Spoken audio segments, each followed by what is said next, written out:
distinguished researchers and experts, and honorable professors, guests and students, and ladies and gentlemen.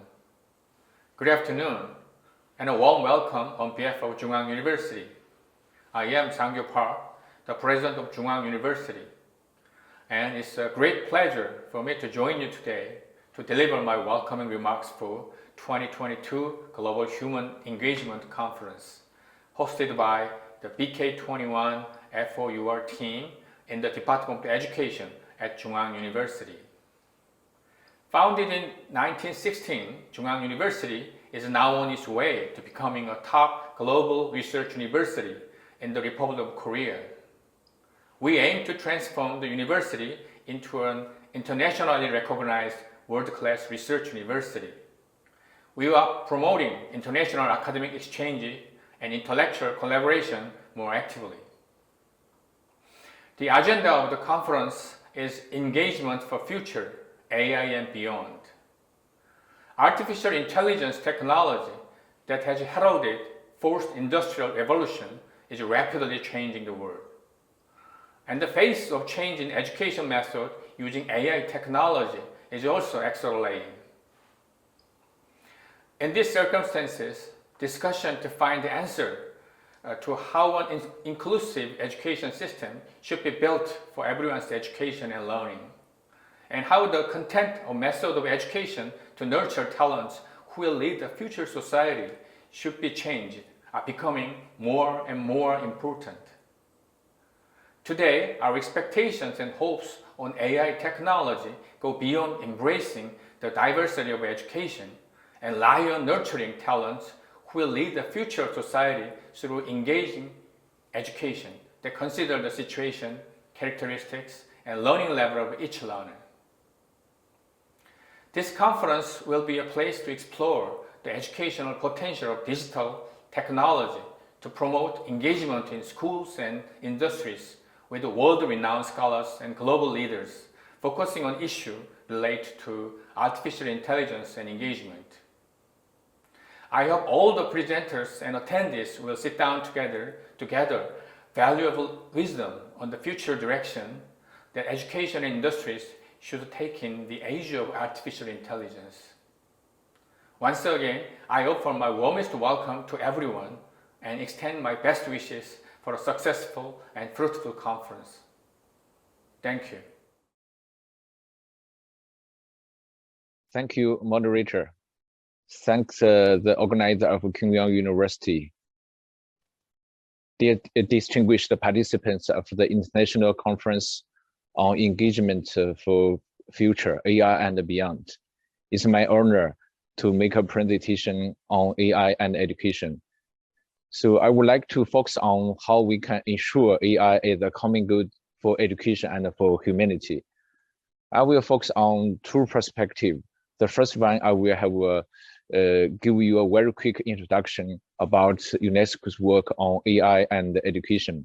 And then I will talk about our understanding and action on artificial intelligence and the futures of learning.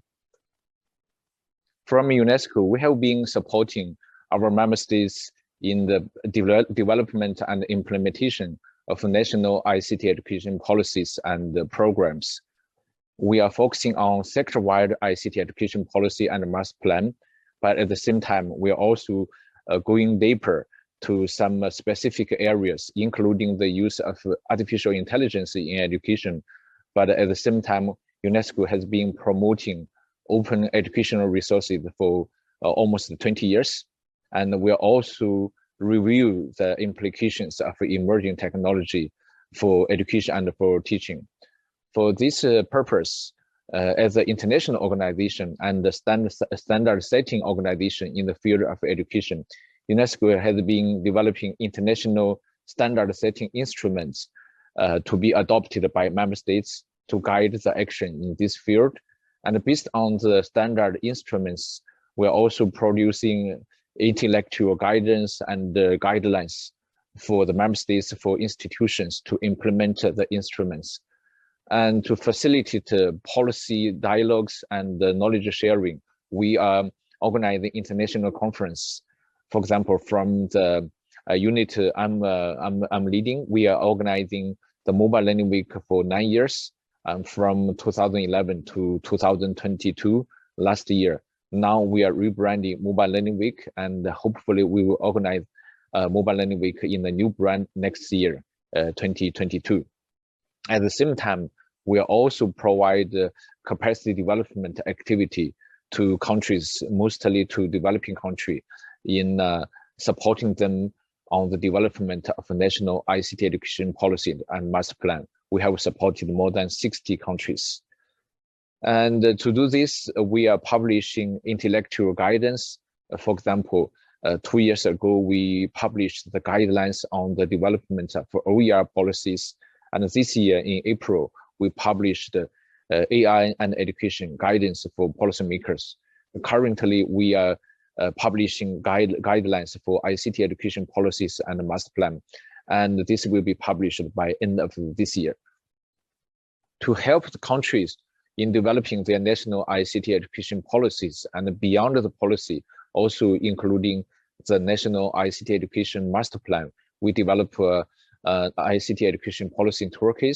It's openly accessed, and we are also supporting the country throughout the policy planning cycle, from policy review to the drafting of the policy and master plan, until the consultation on the draft, and also the finalization and the endorsement of the policy document. And at the same time, we will also help the country in launching their policies and in mobilizing partners to implement the ICT education policy and master plan. And in the area of open educational resources, 3 years ago, we published guidelines on development of OER policy. And even before, we published 15 case studies under the title of OER policy, cost and transformation. The most important instrument globally in the field of OER is the OER recommendation that was adopted by all member states of UNESCO in 2019. We have been supporting more than 20 countries in developing national OER policies. In the field of AI and education, here is the main activity we have been implementing and carrying forward. Historically, we have been organized international conference on AI and education. We organized the first international conference on artificial intelligence and education in 2019 in May, and it was organized in Beijing. And we developed and adopted the first ever international consensus on AI and education, Beijing Consensus. I think another speaker in this conference, Inge, was one of the contributors who worked with me in developing this Beijing Consensus. And last year in December, we organized the second international forum on AI and the futures of education. It was focused on the development of AI competency. And this year in 2021, just last week, also on 7th and 8th of December, we organized the third international conference online on AI and education. It was focused on AI curricula and ethics relating to the use of AI in education. Now we are planning to organize another high-level and large-scale international conference on AI and education in 2022.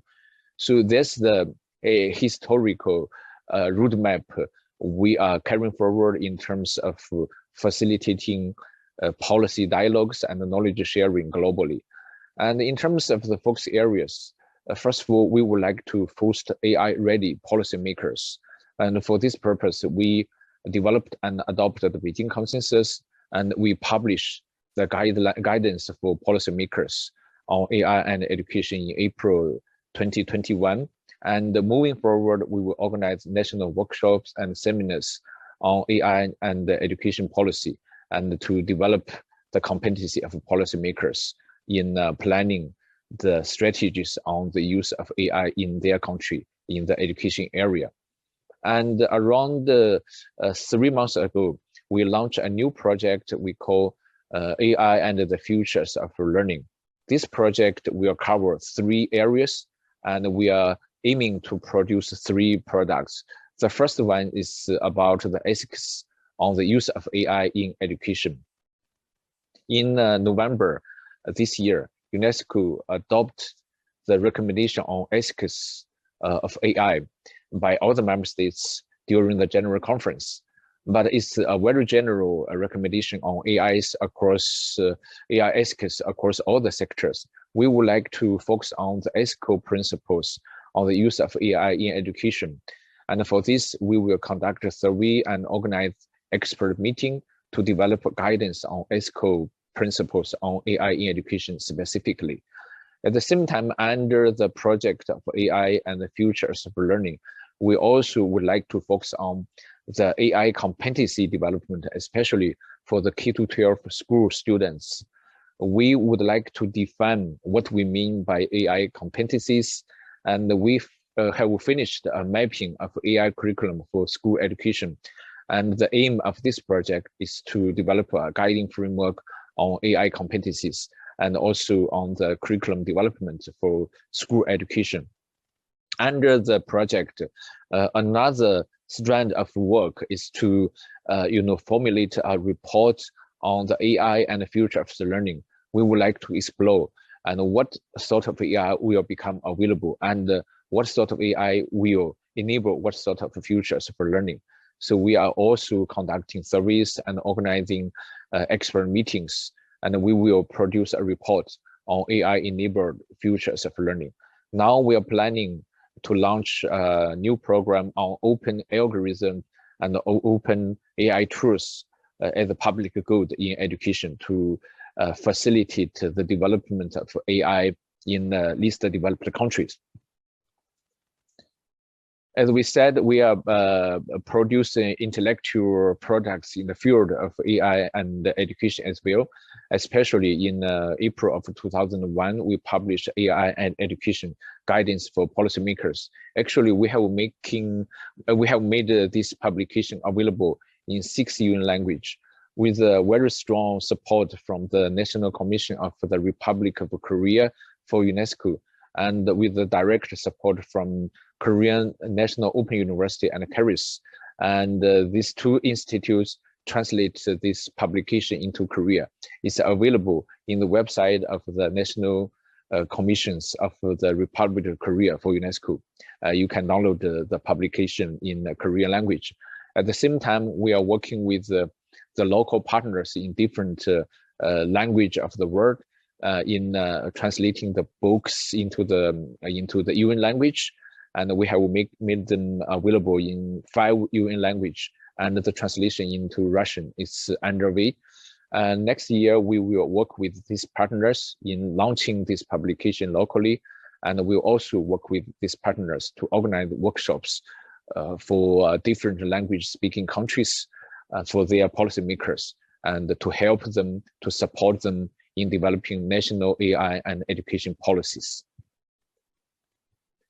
This is the structure of this publication. And basically, first of all, we would like to summarize a set of essential knowledge for policymakers. We call AI essentials for policymakers, including AI techniques, AI technologies, and more importantly, we analyze the promises and the limitations of the AI techniques and technology, particularly for education.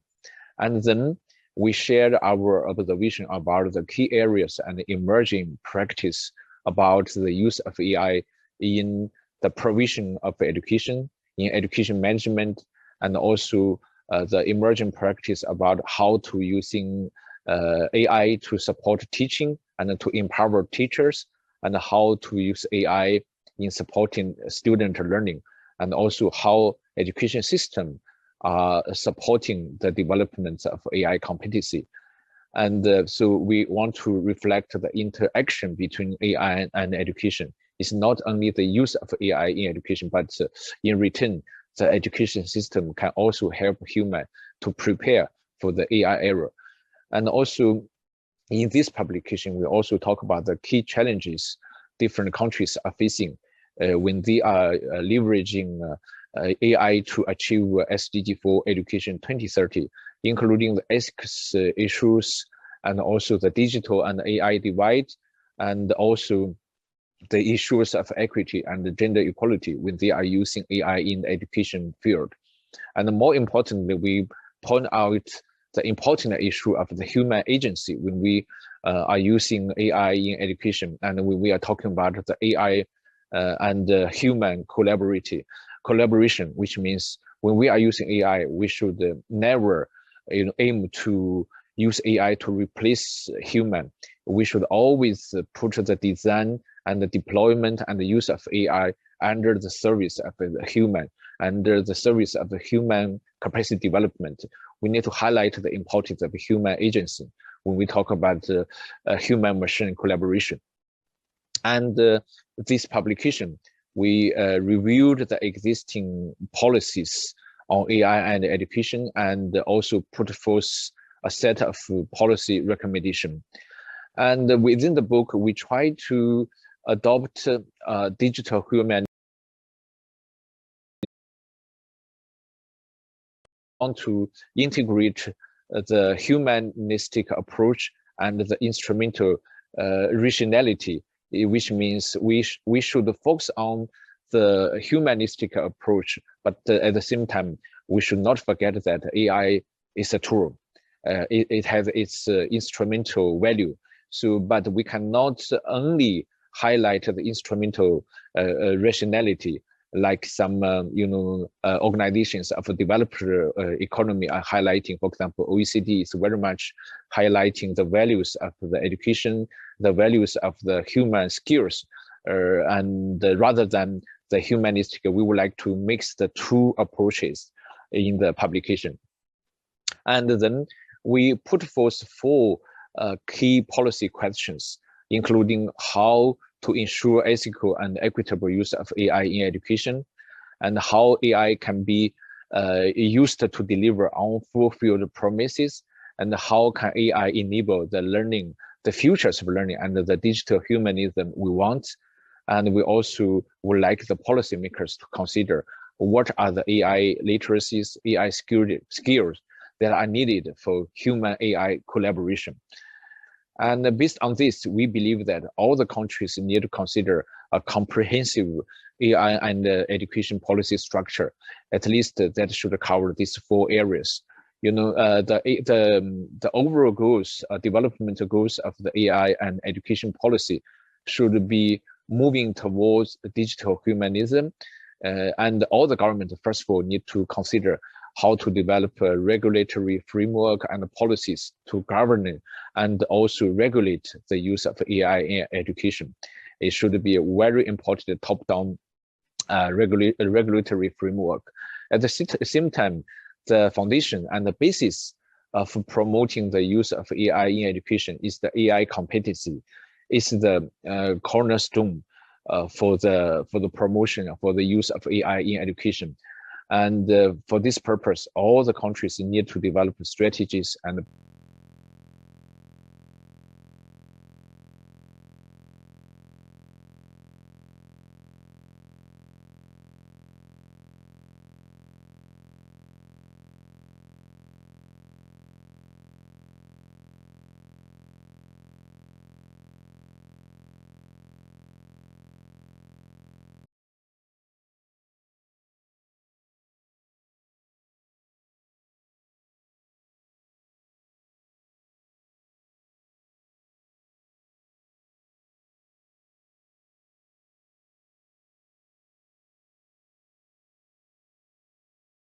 first of all, in terms of the regulation of the use of AI in education, actually we are moving from the data worship to data justice. In the beginning of the latest breakthrough in the AI field, people had a kind of overhype about the importance of data, meaning that based on the data, based on the data mining and algorithm, AI and machine learning can help us address a lot of problem, and even people believe that this data-based AI algorithm will become much smarter than human, and that's a kind of data worship. Now I think we are come to a kind of justification that we need to pursue the data justice first in all the areas. That will include the protection of data privacy in the education area, and we need to consider fundamental questions relating to the data ownership. Who is owning the data? And now according to the recommendation on ethics of AI adopted by member states of UNESCO, we believe that the users should be the owner of the data rather than the provider of the AI tools or the digital platforms. And also, when the countries or institutions are adopting approach of cloud-based storage of the data and AI tools, that also relating to another fundamental issue is the data sovereignty. We need to think who should control them, especially under the emergency and crisis situation, how we can ensure the security and the sovereignty relating to the data, especially for the data of a vulnerable group, including the young students and the women and girls. So we should be very careful about data privacy. And the second one will be in the education area. We need to prevent algorithm discrimination, especially the gender bias that are behind the algorithm and also behind the data that the AI tools provider are collecting. And especially in the education area, when we are using AI tools to make the psychometric prediction of students' behavior, we should be very careful about the ethical issue behind that. And now more and more, the physical AI tools are coming to the learning settings. Like in this classroom, the schools are using the AI-powered headbands to, attract student attention. So whether we should introduce this kind of intrusive AI-powered tools in the learning settings, or what kind of ethical issues we should pay attention to, and what kind of ethical principles we should implement, should be all considered by the policymakers. At the same time, when we are using AI in the learning settings, we need to consider how we should ensure the human agency, which means the use of AI should promote the high order thinking of students, and also should facilitate the human decision making rather than to leave a human relying on the machine-based decision making. So we should carefully define the human-machine collaboration and carefully define the human-machine relationship when we are adopting data and AI tools into the learning settings. And we believe that there are lots of uncharted ethical issues. We need to review them and develop AI and ethical principles on the AI issues relating to the use of AI in education.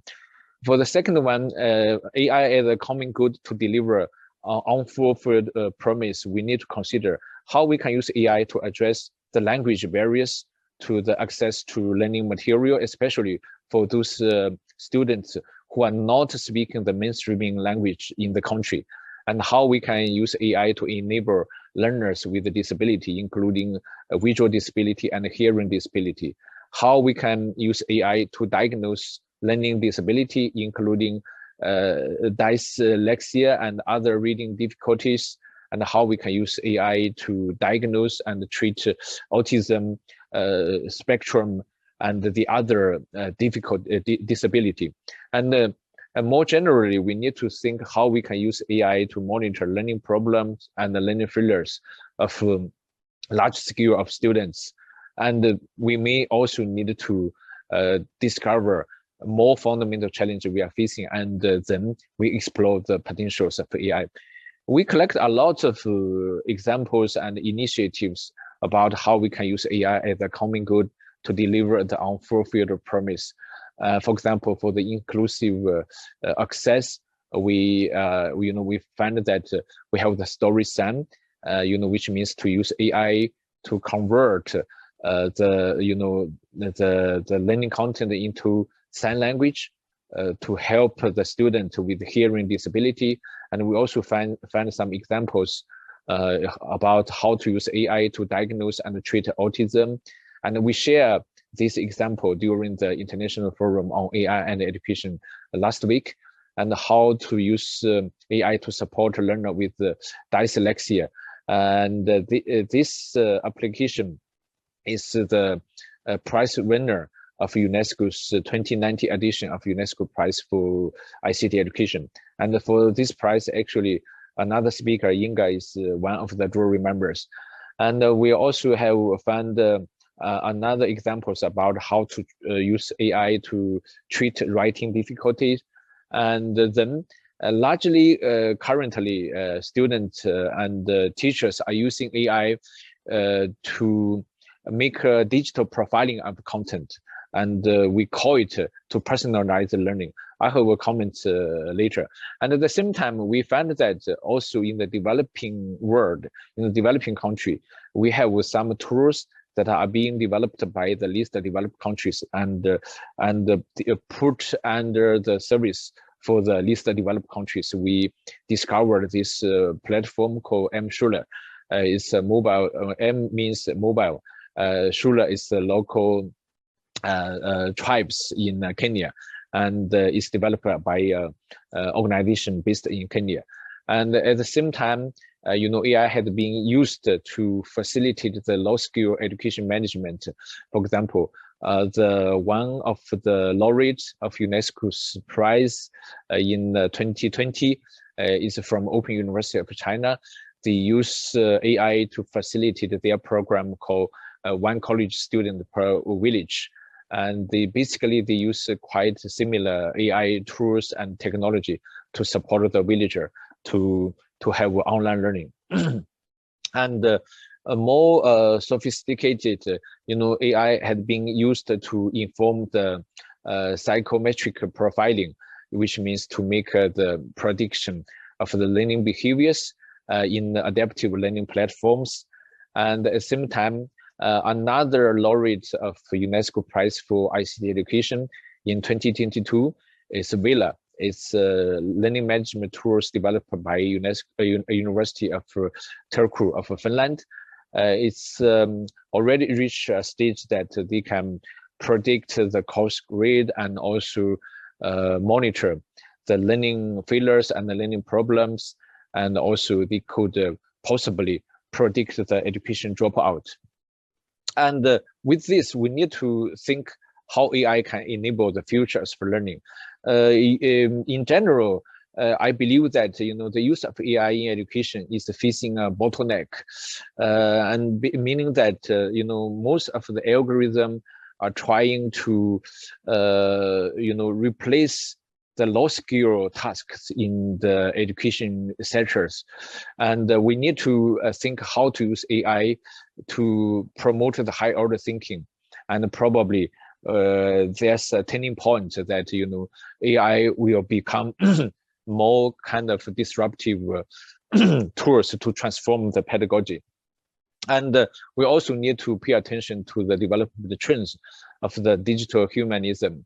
So meaning, as we said, we need to integrate both humanistic principles and instrumental rationality. And we need to understand that digitalization is not only about digital transmission of the traditional knowledge, it's more about the digitalization of knowledge production, as well as the production and sharing of digitalized knowledge. So we now have new forms of knowledge that is different from the traditional knowledge. And if we are moving deeper, the digitalization will be more about the implications of the digitalization for human identity. Now the people's behavior, humans' behavior are very different from the pre-digital age. We are spending significant amount of time in the digital world and in accessing information, acquire knowledge through a digitalized manner. So when people are defining the digital human being, and even in the other trends, we are considering how we should define our digital human society. All this new definition, new understanding will guide our education. So To summarize, I think I would like to ask what sort of AI to enable what sort of learning. We summarize the key AI techniques available so far and the key AI technologies in the AI and education guidance for policymaker. We need to consider, examine what levels of the AI algorithm and the tools we are using. I think basically, to my view, most of the AI algorithm and AI tools are focusing on the substitute of low-skill task units.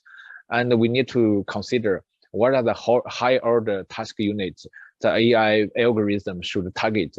For example, as we said, AI indeed can help to facilitate the inclusive access to learning content.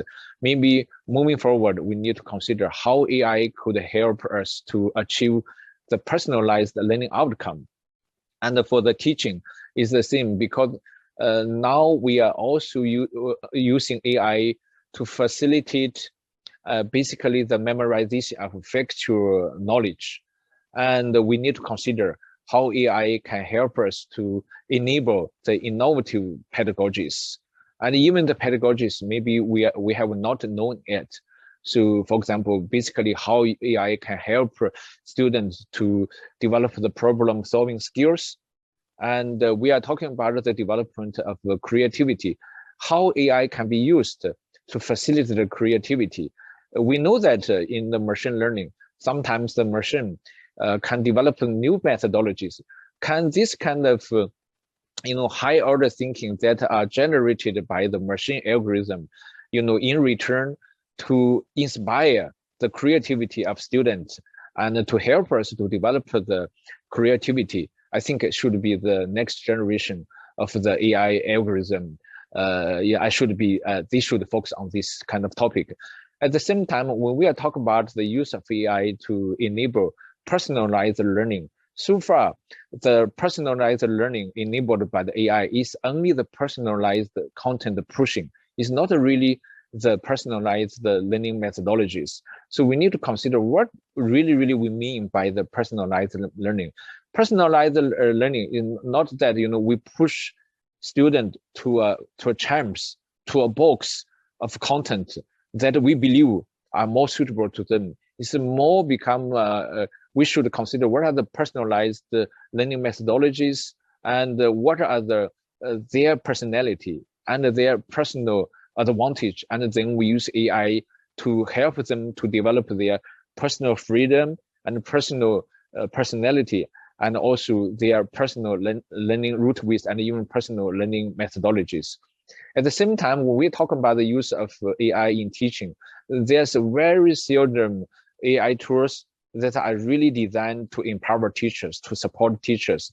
And basically, so far, the tools that announced themselves that they are empower teachers is only to basically to automate the gradings and the statistics. Is not really to use the AI to facilitate the teachers' professional development.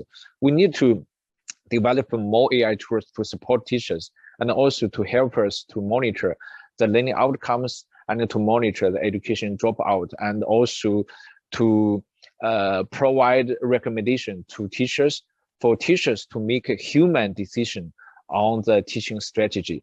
For the the use of AI in the education management is the same. We are basically focusing on the use of AI for the low-skill administrative tasks. And moving forward, we need to consider how we can use AI to mine the big data to facilitate the data-based education management and information system. Based on this, the fourth point will be how to develop AI competency. Once again, we believe that the AI competency should start from the humanistic values toward AI. We cannot take AI only as the tools, and we cannot take teachers and students only as the human resources. Students are not a human resources. First of all, they are human. They have their personality. They have their personal fulfillment to achieve. We need to consider how AI should protect them, protect the human right, protect the human dignity, and then how AI should ensure that their humanistic purpose should not be, destroyed or undermined. So based on that, and then we think, what are the AI literacy for the individuals? If we are moving towards an AI era, we need to live, learn, and work with AI. So we need to consider what are the AI literacy everybody needs to live in the AI era. And if countries are going to catch up with the Industry 4.0, and then we consider what kind of AI skill we need to respond to the job displacement, job replacement, and also the job creation, generated by the use of AI across different sectors. Based on that, we launched a project. We would like to develop a guiding framework on AI curriculum development and AI competency development. And we conducted a survey to 193 member states and followed by interview. And we also have a survey to non-governmental AI curriculum developers.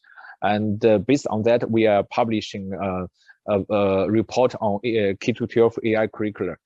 And based on this, we are defining the AI literacy. We believe that, all the AI competency need to cover three perspectives: the value orientation, knowledge, and skill relating to AI. And we believe that all the citizens need to develop certain level of AI literacy, and the students need to move beyond AI literacy to learn some advanced AI competencies. And we, in the definition of AI literacy, we think that there are two most important components, including data literacy and algorithm literacy. Meaning that, it's not that everybody will become a data engineering, but everybody need to understand how our data are being collected, how they have been labeled, how our data are being manipulated by the AI tool provider and AI tool designers, and how our data are being analyzed. We need to have this kind of understanding. It's the same that we need to understand how the algorithm behind the AI tools are interpreting our data and are pushing different content and different activities to us. So we believe that we should have the data and data literacy and algorithm literacy. And the last week during the international forum, we launched an initiative called Data and Algorithm Literacy, especially for kids and the youth. And then under the AI curriculum, we think that all the countries, starting from the K-12 schools, they need to consider these components in their AI curriculum, including the ethics of the social issues, and the algorithm and programming, data literacy, and the use of AI for contextual problem solving. And then, of course, behind that, the student need to develop knowledge relating to AI techniques and AI technology. And that's one of the results of the mapping of AI curriculum for school education. We found that so far only 11 countries have developed and endorsed K-12 AI curricula. It's only 11 countries, including Republic of Korea. And we also had some in-depth analysis about the AI curriculum. For example, what are the time allocation in two different key categories and areas of AI in their curriculum. For example, for the AI foundations, 41% of the time allocated to this category, and across all the existing AI curriculum. And among them, how many percentage of time allocated to algorithm, to contextual problem solving, and to data literacy. And for the same, in terms of the time allocation to the ethics and the social impact, how many percentage of the time allocated is 24% of time, and among them, how many of them are allocated to ethics of AI, application of AI to other domains, and social implications, and also the time allocation for understanding, using, and develop AI. And so basically that's all I want to share. But before I end my presentation, I would like to remind that we should have a historical view on the use of technology in education or on the relationship between the technology and the education and the learning. So starting from standalone PC, fixed line internet, to the mobile broadband that started 10 years ago. Now we are facing another turning point, meaning that the next generation of transformative technology, including more advanced artificial intelligence, 5G, Internet of Things, and augmented reality, even the X reality will be converged into the Web 3.0. And many people would like to call them under the metaverse. But anyway, we are facing, more and more complex space that all the human may need to face. We will have the real life space and more, powerful digital space.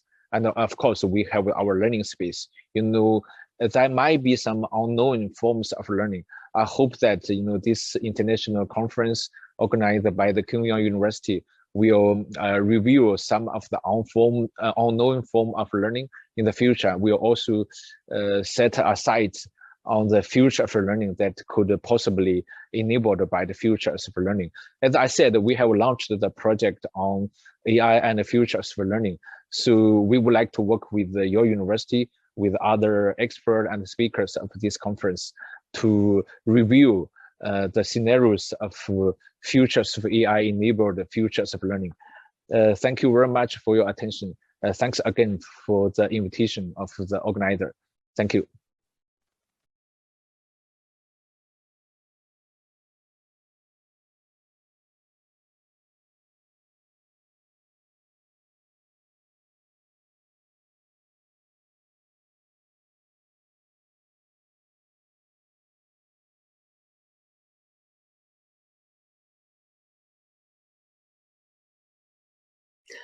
Hello, my name is Inge Molenaar and I'm an associate professor at the Radboud University in the Netherlands, in Nijmegen. And today I'm recording the keynote towards hybrid human AI learning technologies for the conference Engagement for the Future AI and Beyond in Korea. And the session this keynote is contributing to is AI and the Future of Education.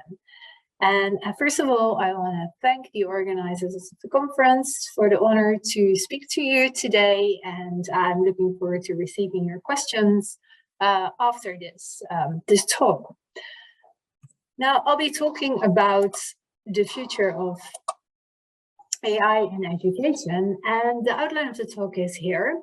The role of AI in education, I will start off with introducing the 6 levels of personalized learning, position existing learning technologies as examples of this model so that the model comes to life. Then I will discuss the frontiers of the development of AI in education.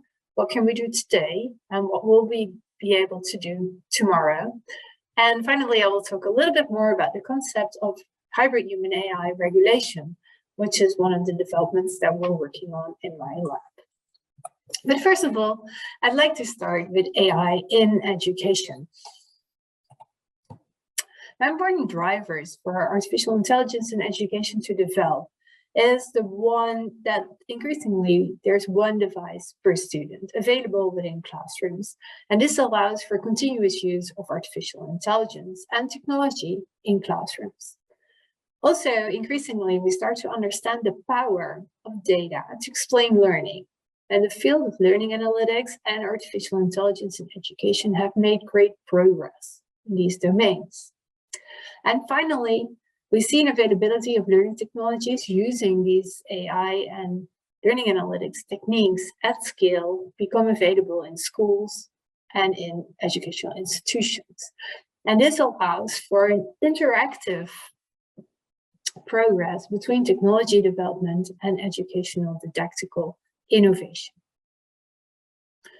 Now, if we think about artificial intelligence in education, we have to acknowledge that it is a special application domain.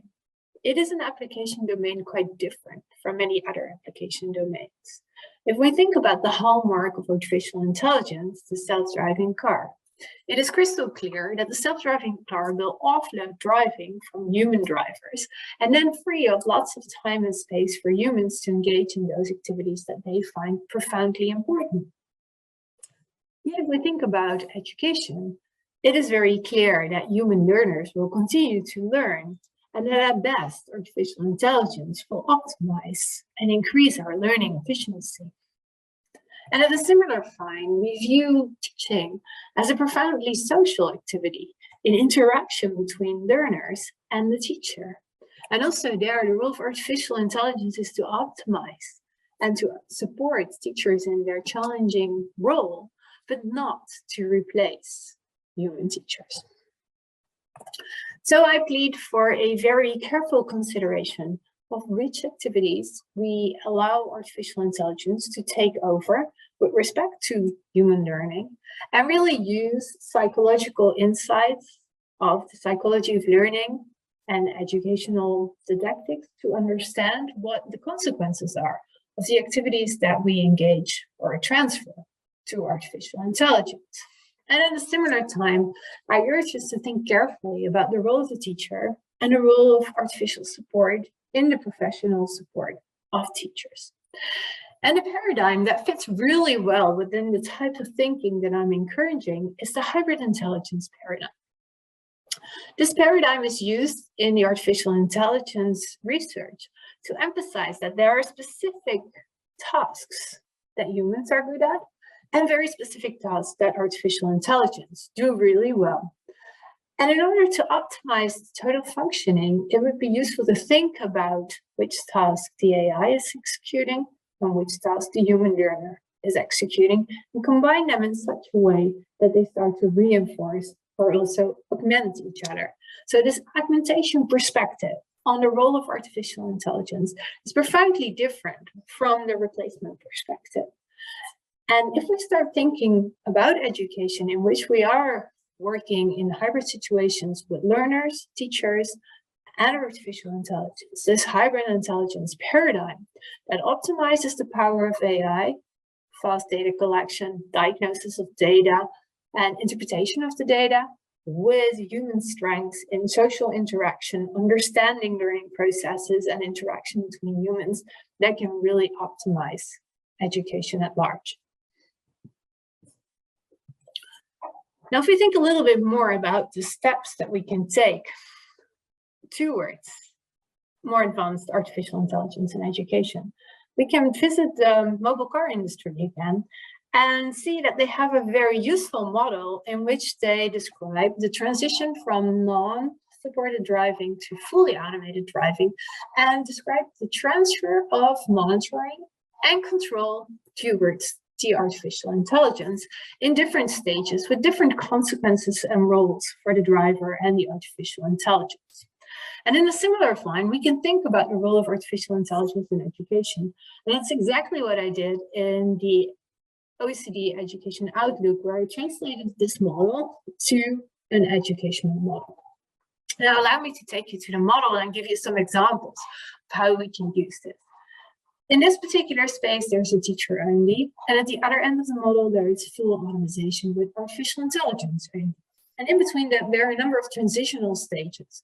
Now, this model is not a model to come to the end. It's a model to position current behavior, to think about future perspectives, and think about the usefulness and application areas that we think are important for AI in education, and also where the boundaries are to how far we want to use artificial intelligence in education. Now, if we go through this model, the first stage is the teacher assistance stage. In this stage, technology provides supportive information to the teacher, but the teacher still holds full control as well as full control and monitoring, of the learning scenario. And an example of this is teacher assistance, in which teachers receive dashboards that describe the activities to students, allow us to see which students need help. And so the artificial intelligence analyzes the data, makes it visual to the teachers, and classifies it to some extent, you see here in the beginning, but it doesn't enact any tasks. So the AI describes and monitors behavior, but it doesn't control the actual actions and leave that to the teacher. Now, the next step is partial automation. In this step, technology controls specific tasks the teacher still monitors the technology, and what you see here, the monitoring is still open. There's one handoff for the tasks that the artificial intelligence takes over. Examples are partial automation. That, for instance, here you use object recognition to highlight the most important elements of a painting. Or here you use object recognition to recognize the objects that we're looking for to learn in a language learning app, in this particular case, a sign language learning app. Other applications are adaptive learning technologies, in which students practice under supervision of artificial intelligence that provides them with direct feedback, but also provides them tasks that fit perfectly well with the knowledge development that they are currently showing. So here the artificial intelligence describes in diagnosis and then next to a very small part of the activities that notifies teachers clearly of what the actions were. Then in conditional automation, we see a broader set of tasks being transferred to technology. The technology signals when teachers' control is needed, and teachers monitor incidentally, but they can resume control at all times. So here we see one hand and one eye off, but still a very clear controlling space for the teacher. Examples are intelligent tutoring systems, such as this system where students practice math, receive direct feedback, optimize learning trajectories, and teachers can provide additional feedback next to the system. Or these double teaching scenarios in which the classroom is observed by the artificial intelligence, the classroom scenario is adjusted to the engagement of the students, and the human teacher is interacting individually with different students. So here again, the AI describes, diagnoses, and enacts a broader set of tasks, notifies and advises teachers on how to enact their activities. Then we have high automation. Technology controls most tasks automatically. Technology requests teacher control when it's not overseeing the situation, and it's only needed in specific tasks. So here we see two hands off, one eye on. There are not that many examples. One that comes close is the presentation trainer, that is this example, that is actually monitoring the presentation skills of the students. So the tone of voice, the posture, the movement, and the way the behavioral presentation is taking place. Yet, this presentation skill doesn't have natural language processing, so for the content of the presentation, the teacher is still in enactment. Then finally, we have full automation. In full automation, the teacher is taking out of the loop. And here we have a technology that describes, diagnoses, and enacts, and also steers learning. So for instance, this language learning avatar that speaks with you, provides you with personalized feedback, and guides your practice towards learning a second language.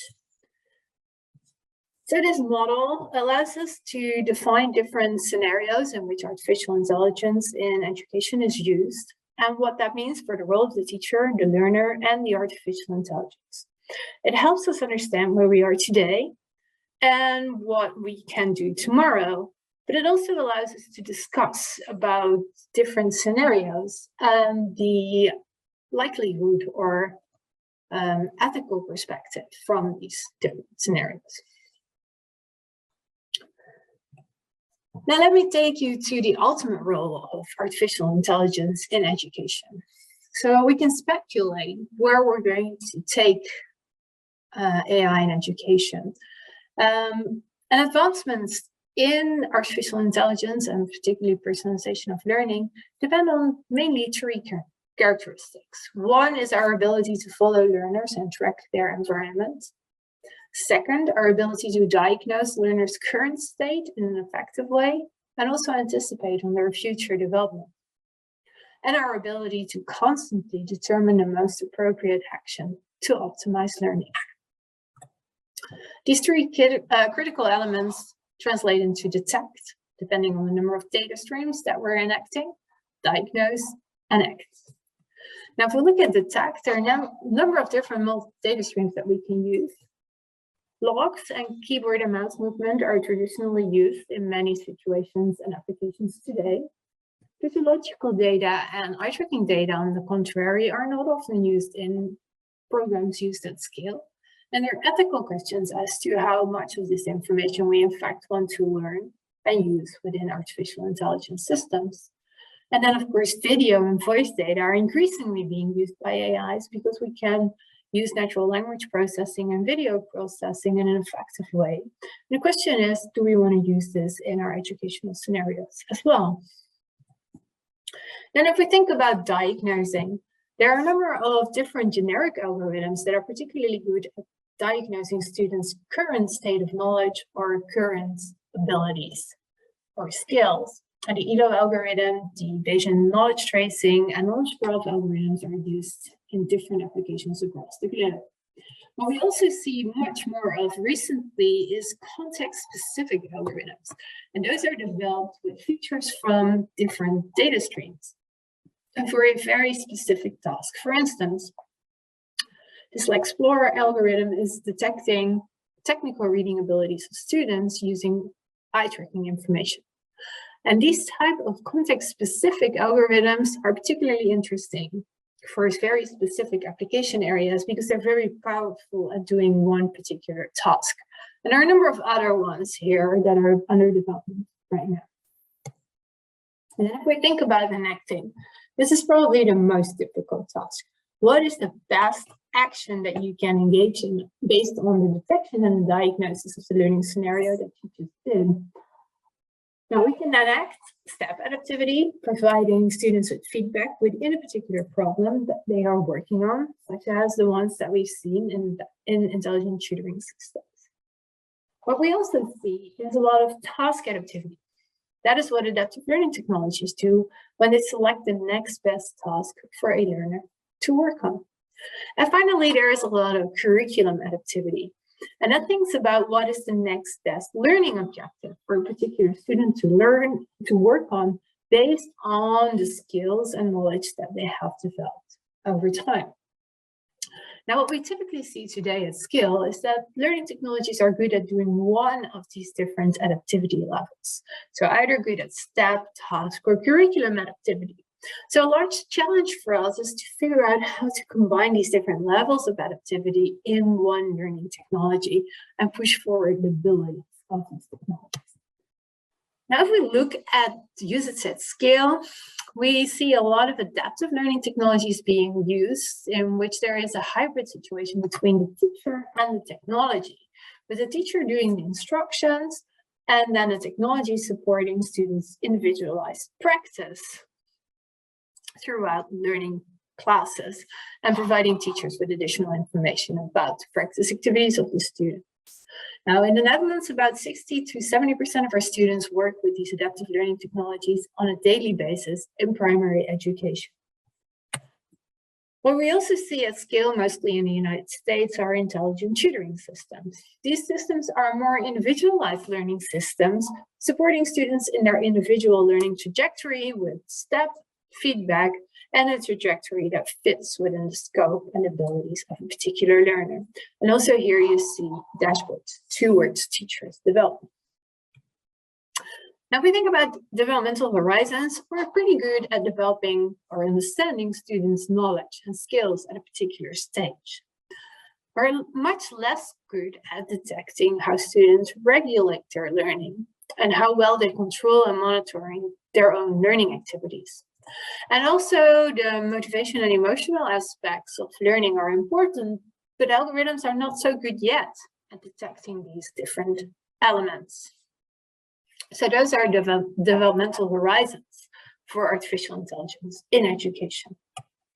Now, if we think about supporting self-regulated learning, this is one of my favorite topics, and we do a lot of research in the Adaptive Learning Lab on this topic. What we do is we use the data from adaptive learning technologies that are being used widely throughout the Netherlands. We diagnose this information with different algorithms to start understanding how students monitor and control their own learning activity. And then we translate these learning trajectories into meaningful personalized dashboards for students in order to help them develop these personalized regulation skills.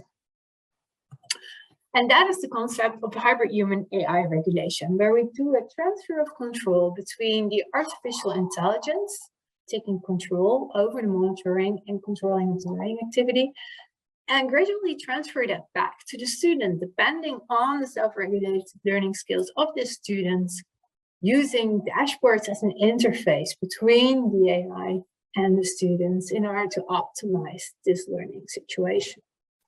Now, an example of that is the design of our Learning Path app, which is grounded in the COPES model for self-regulated learning, which you see up here above, and exists as task definition, goal setting, execution of learning, and adaptations to your learning process, either small scale during the execution or large scale after execution. At different stages of the self-regulated learning process, we have developed different interfaces that help students reflect on the task definition, set goals so that they have standards to evaluate their progress with, provide information so that they actually know how their product of learning is evolving, and that they can engage in meaningful cognitive evaluations of their own progress. And that allows students to make small-scale adaptations during learning and regulate their learning in a more effective manner.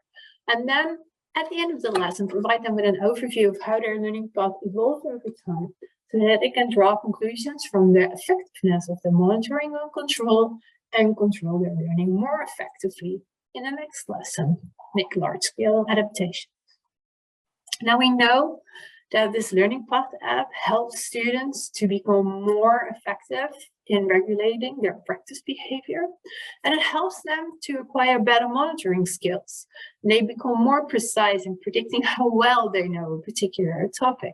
So in this setting, we help students develop the rudimentary skills in order to execute important self-regulated learning activities. And self-regulated learning is really important both for lifelong learning, but also for deep learning, connecting existing knowledge with new knowledge in order to transfer it to different situations. To conclude my talk, hybrid human AI learning technologies are proposed as a way to frame and discuss the use of AI in education, thinking about it from an augmentation perspective instead of a replacement perspective. The role of artificial intelligence in education can be understood using the 6 levels of automation model of personalized learning to describe the role of AI, the role of the learner, and the role of the teacher. And existing learning technologies have a strong focus on detecting log data and diagnosing students' knowledge, and consequently adjust either at the feedback level, task level, or at the curriculum level. Developmental horizons lie detecting more diverse data streams, diagnosing a broader range of students and learner characteristics, such as regulation, emotion, motivation, and also learn to adjust accordingly to those specific indicators. And the integration of multiple data streams can offer a new way to detect and diagnose more diverse learning characteristics and move towards more advanced forms of personalized learning. Now, having said that, I also have a few recommendations. Important recommendation is to govern ethics, ideally by design, ensure transparency of the methods that you're using, and uphold data protection legislation, and ensure that the autonomy of both teachers and learners is being secured. Improve learning technologies in public-private partnerships in order to help teachers become involved in this discussion of what the role of AI in education should be, and actively engage teachers and educational professionals in these discussions, not only to help the technical progress, but also move towards the pedagogy didactical innovations that are connected to this. And that wraps it up. I pleaded towards hybrid human artificial intelligence learning technologies that empower learners as well as teachers to improve their learning processes and teaching processes in education. For your availability, a number of discussion questions that you can easily discuss after my presentation. Naturally, I'm not doing this work alone. We work within the Adaptive Learning Lab, and we do a number of different projects that you can find more information about on the website of the Adaptive Learning Lab. These are some references that deal with the topics that I talked about in this keynote. And I'd like to thank you very much for your attention and invite you to contact me if you have further questions or discussion points that you'd like to discuss. Thanks again. Hi, my name's Alex Bowers, and I'll be talking today about early warning systems and indicators of dropping out of upper secondary school, the emerging role of digital technologies. I am a professor of education leadership at Teachers College, Columbia University in New York City in the United States, and I'm really excited to talk to you today.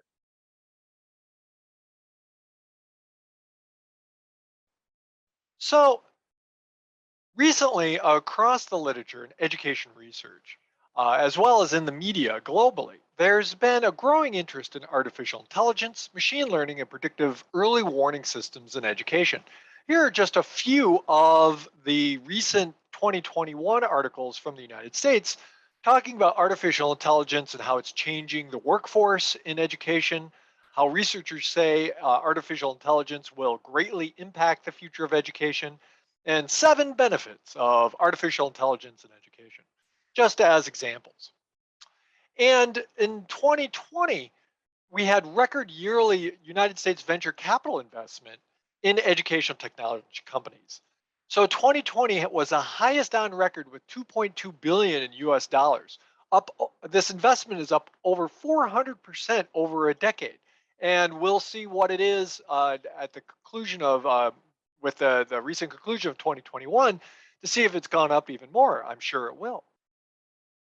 Yet, despite all of this excitement, even the US Department of Education in 2021, during the middle of the COVID-19 pandemic, when most of our education systems in the United States for K-12 had gone online, put out a report in March where they showed that only 3 online instructional technologies actually have shown any evidence of working.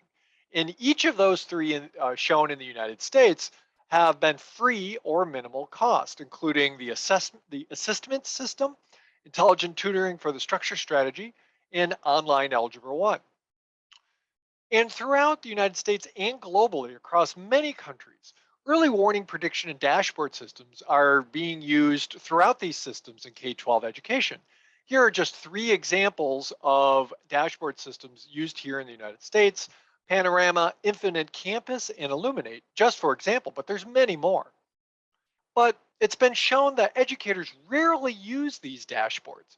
So one of the #1 dashboard systems in the United States, the NWEA MAP dashboard, was shown in this recent study across 20 United States schools and 5 districts. The authors state, we observed that overall engagement with the system was fairly infrequent. In general, educators logged on to each report only a few times per year and utilized only a few reports available. In this other study, the researchers showed that in one United States district with 65,000 students, 670 teachers, and 73 schools, they looked at the relationship between how the teachers clicked inside the instructional data system, and was there any relationship to teachers using these data systems and looking at achievement of their students later on. And the researchers found only a weak relationship with elementary reading and no relationship with elementary or junior high mathematics or junior high reading over 3 years. And in 2 recent randomized controlled experiments in the United States using early warning system dashboards, these 2 randomized controlled experiments have found no effect of using these dashboard systems on student achievement. And then on top of that, in recent machine learning research in the United States as well, the researchers have found that the models that are generated through machine learning in one school district or system are not generalizable to others. As they say, in short, the best indicators of failure to graduate on time in looking at early warning predictor systems for graduation, for example, for one district and grade level may not be the best for other districts and grade levels. And so for this talk today, I want to talk about issues in education predictive analytics and early warning systems. So the research on early warning systems and indicators, especially the randomized controlled experiments to date, have shown little effect on student persistence and learning. Admittedly, the evidence is sparse and is overly focused on the United States context. And early evidence suggests that machine learning prediction algorithms may not generalize well across contexts either. And to date, interventions that target K-12 student persistence have not shown much impact. So what does a data analyst in education do? Well, so I published this book chapter recently in collaboration with the OECD, in which this was chapter 9 in a much larger book, which was titled Early Warning Systems and Indicators of Dropping Out of Upper Secondary School, the Emerging Role of Digital Technologies. And in this chapter, I talk through how these early warning predictor systems are just one small part in education systems of a much larger ecosystem of data systems, starting on the left of collecting student actions and performance, looking at the school community and looking at information over time, but bringing all that information and into these databases through cleaning and verification and validation of that data through data management.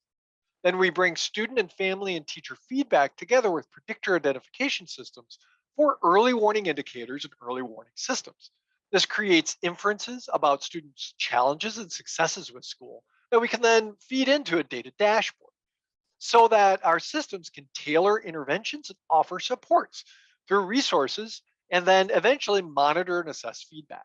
But one of my main points in this paper is that while most of the research in these systems is focused on predictor identification systems and these early warning systems, these are just a small piece of this much larger ecosystem around data use, and being able to use these different data systems in ways to help communities understand how to help students challenged with the system find success and graduate on time and go on to success throughout their lives. And so in this chapter, I recommend and propose what I call the 4 A's of early warning indicators and algorithms in education, such that they're accurate, accessible, actionable, and accountable. So accurate in that early warning indicators should have a high accuracy in comparison to benchmarks. As I'll show in a moment, most early warning indicators are not accurate. They're no better than flipping a coin, a 50-50 chance. So studies must pilot and plot previous accuracy benchmarks in comparison to new ones. Accessible, so that these algorithms are easy to understand and open to investigation. So if they're public and open and their code can be interpreted and investigated. Actionable, so that a predictor can be used to take action. As I say in this chapter, actionable early warning indicators rely on predictors that are recent or real time, malleable, and under the influence of stakeholders, in opposition to predictors that students, teachers, administrators, and family and community members have no control over. And then accountable, regularly checked for bias, audited and inspected in collaboration with the communities for which they are predicting. This is in opposition to what lots of other predictor systems and the industry are actually doing. So accurate in comparison to not comparing accuracy means that we're just guessing.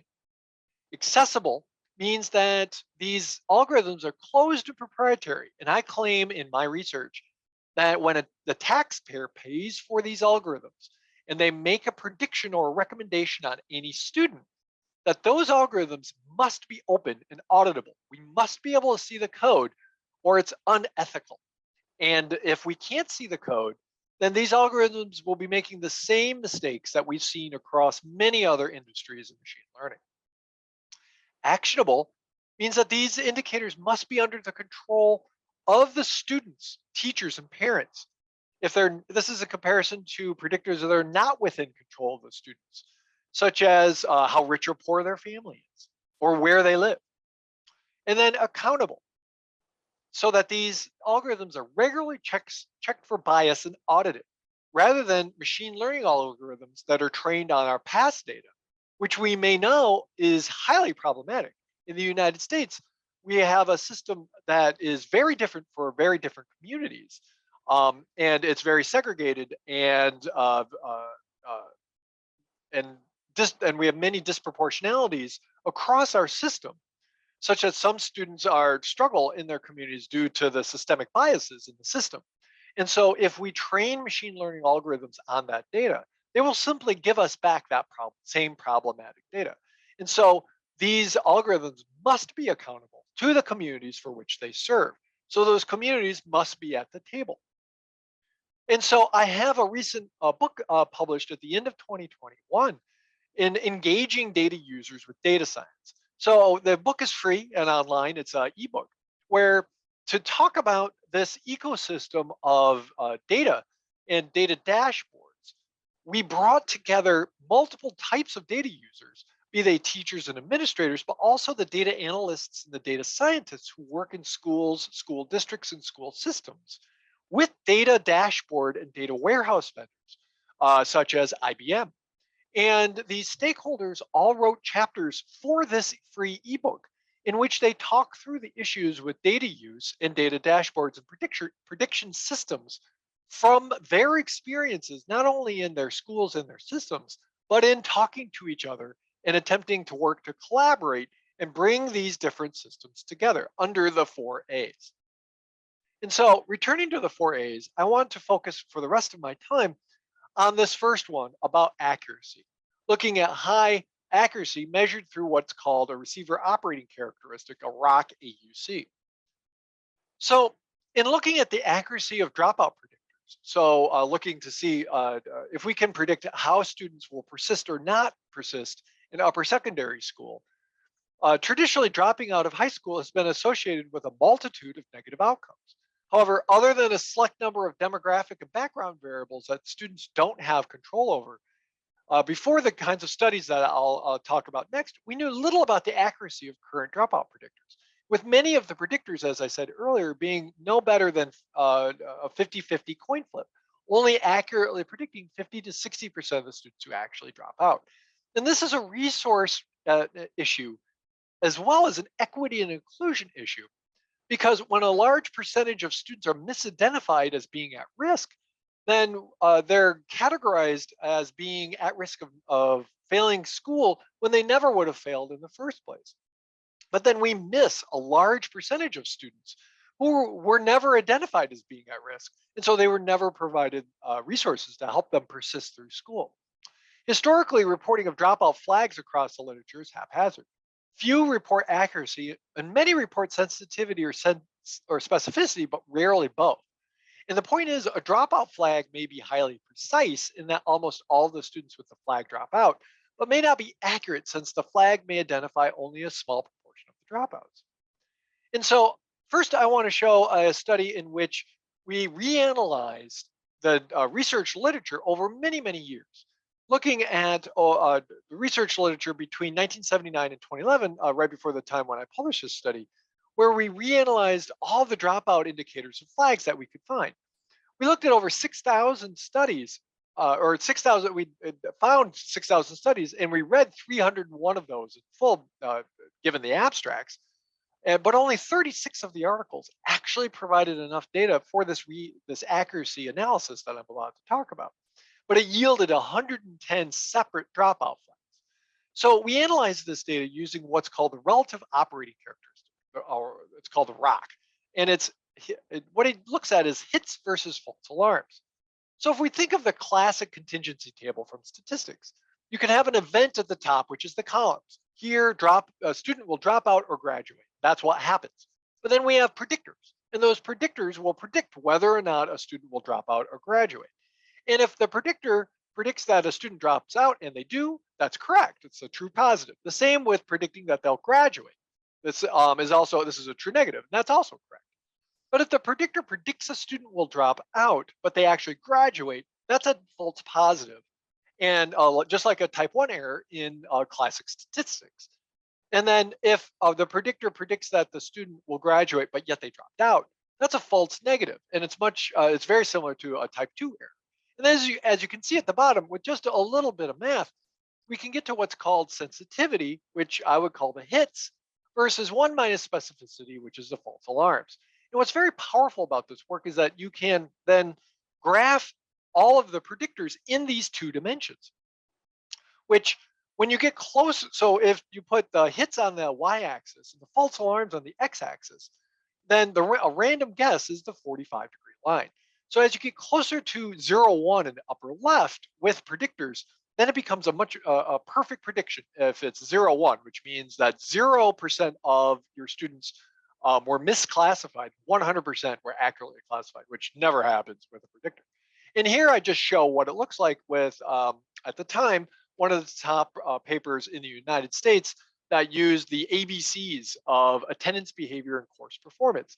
And the best flag, one or more flags when it was put together, was correctly identified 60% of the students who would drop out, but misidentified about 30% of the students who graduated anyway. And so when we plot all 110 predictors, this is what it looked like. And you can see on the graph that I showed in the previous slide, this was this Balfont's predictor from the Philadelphia School District here in the United States of one or more flags. And you can see that the predictor is okay in its accuracy, but there's much better predictors as they get closer to this 0, 1 point, such as the Allensworth Chicago on track predictor, which is right here, which is one of the top predictors of the cross-sectional predictor, which is very simple to calculate. In 9th grade, it's simply the is a student behind in units, or are they failing a core course such as reading or mathematics? But there's been other researchers who've come along and replicated this work in states in the United States, such as Wisconsin. Jared Knowles has this excellent paper from a couple of years ago, where first he replotted the data that you just saw, but then it used all of the data from the state of Wisconsin, so every single student in upper secondary school, and showed that he could not even beat the Chicago on track indicator using current machine learning models.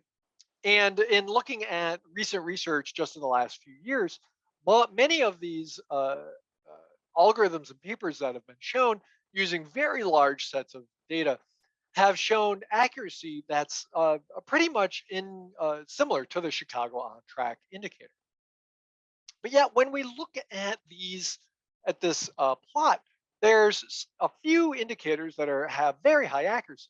And it turns out that this dot is one of my other papers, where I used non-cumulative grade point average over the first 3 semesters of high school using what's called a growth mixture model, where I look at the patterns of data over time to ask, is there one type of trajectory of student grades over time using non-cumulative grade point averages over just the first 3 semesters of high school, or is there more than one? And when I look at nationally level data from the United States, I find that there's 4 different trajectories of grade point averages. And here they are plotted for 5,000 students. And you can see that there's these 4 different trajectories, and with every single line plotted. On the left are what I call the mid-decreasing. Their grades are going down over the first 3 semesters, which is highly problematic.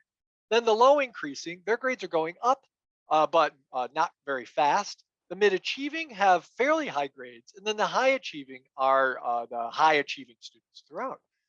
But the point is here that while the first 2 trajectories, the mid-decreasing and the low increasing, make up only 25% of the sample, they make up over 91% of all of the students who drop out.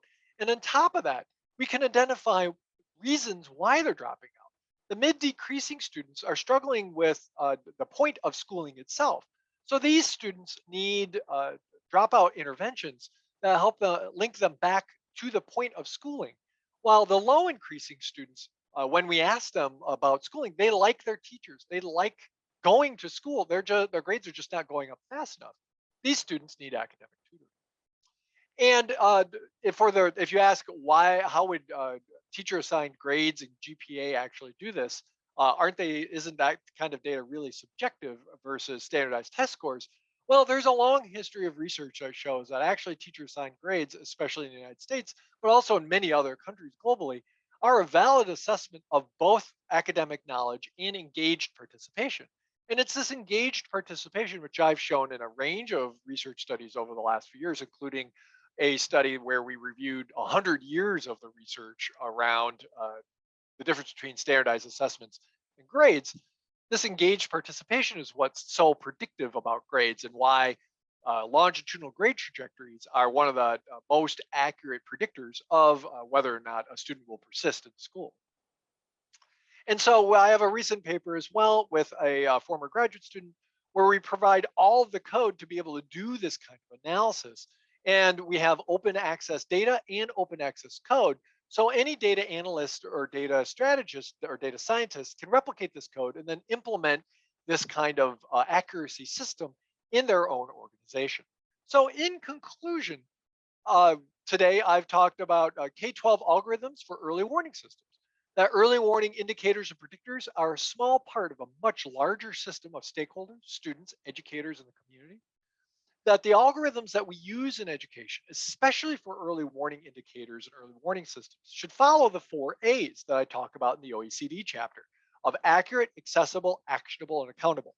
There are multiple different types of students who drop out for identifiable reasons, and longitudinal non-cumulative grade point averages is a strong predictor of student outcomes. So thank you so much for your time. Hello, my name is Kyung Lee. I'm a professor of School of Business and Big Data Analytics Department of Kyung University. I'm also director of AIBM, Artificial Intelligence and Business Model Laboratory in Kyung University. And I'm currently working for the UCAI Institute of Harex Infotech, User-Centric Artificial Intelligence, on my sabbatical leave.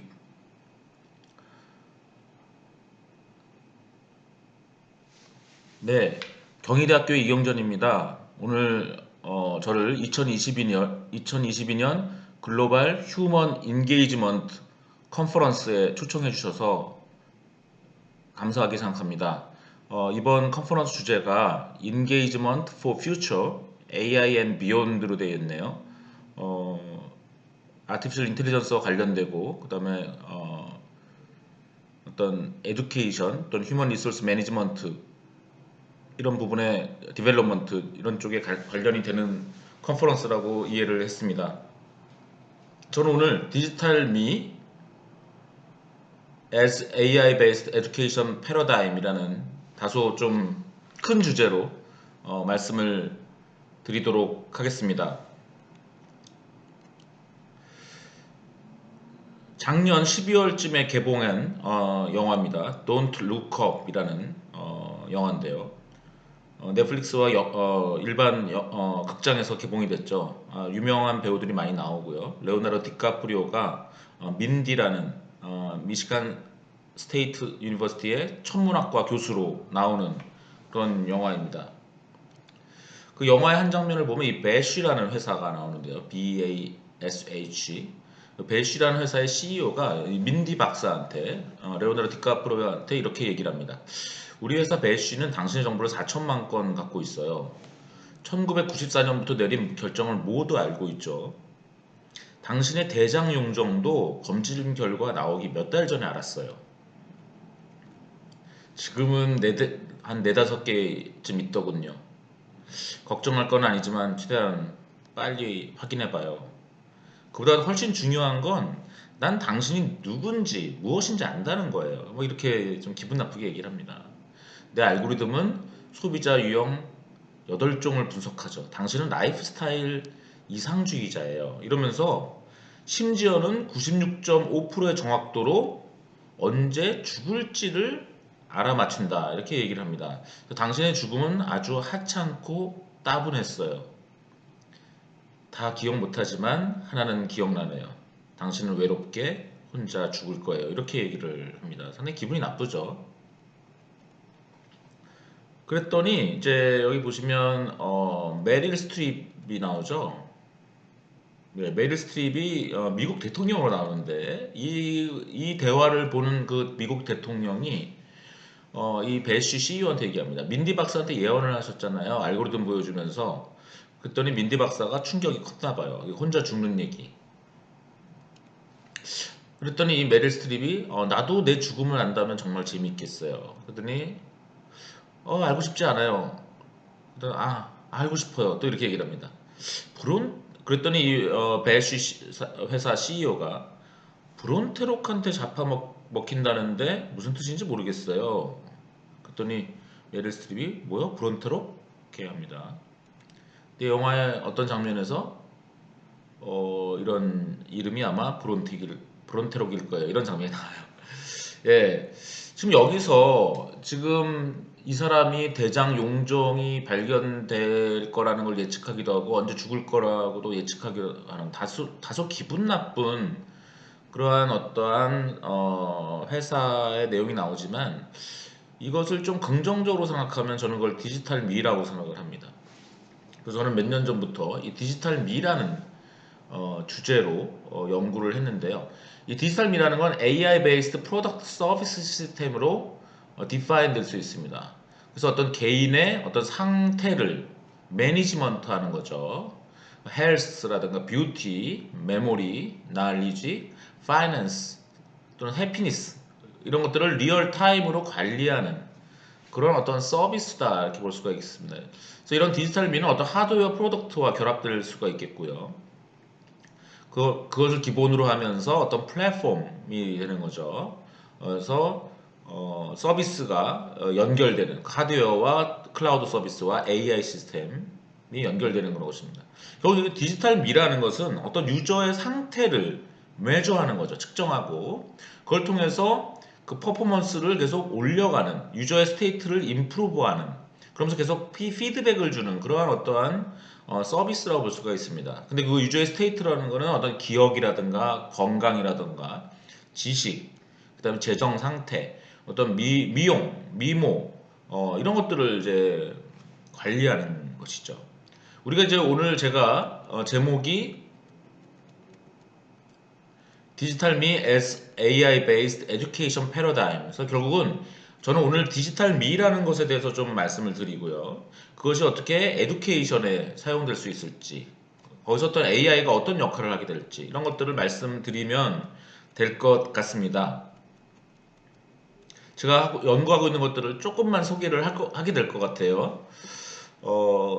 디지털 미의 알고리즘은 크게 일단 셀프 이밸루에이션 나를 측정해야 되는 거죠. 또 셀프 어세스먼트 왜 그렇습니까? 나를 향상시키기 위해서.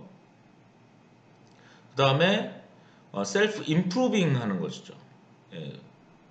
결국 컨티뉴어스 임프루먼트가 일어나야 됩니다. 결국 이것이 어떤 유저의 골 세팅을 통해서 어떤 디지털 미가 하는 서비스가 되겠죠. 물론 그 임프루빙 하는 그 디렉션은 골 세팅이 어떻게 되어 있느냐에 따라서 달라질 것입니다. 그런데 이 연구를 저는 사실 굉장히 힘들게 연구를 했습니다. 근데 거기서 굉장히 중요한 추상적인 개념을 발견을 했는데요. 결국 디지털 미라는 게 뭐냐면 유저의 스테이트를 포캐스팅 할 수 있어야 되고 포캐스팅 할 수 있으면 레코멘데이션 할 수 있다는 걸 알게 됐어요. 그래서 유저의 비헤이비어가 있고 유저가 어떠한 문제를 풀든지 어떤 운동을 하든지 어떤 진단을 받았던 상황이 있죠. 그러면 그 데이터를 가지고 다음에 유저는 어떻게 될 것이다라는 걸 포캐스팅 합니다. 그러한 방법론은 어떤 트랜스포머 같은 최근에 딥러닝 방법론이 많이 사용되고 있는 것 같고요. 저희 연구팀에서도 이걸 많이 사용하고 있어요. 그 다음에 컬래버레이트 필터링 뭐 이런 것들을 해서 결국은 유저의 스테이트를 포캐스팅 하는데 사실은 그것은 그 포캐스팅 상태 중에서 디자이러블한 포캐스팅이 나와야 되겠죠. 그럼 이런 디자이러블한 스테이트가 나오기 위한 어떤 액션을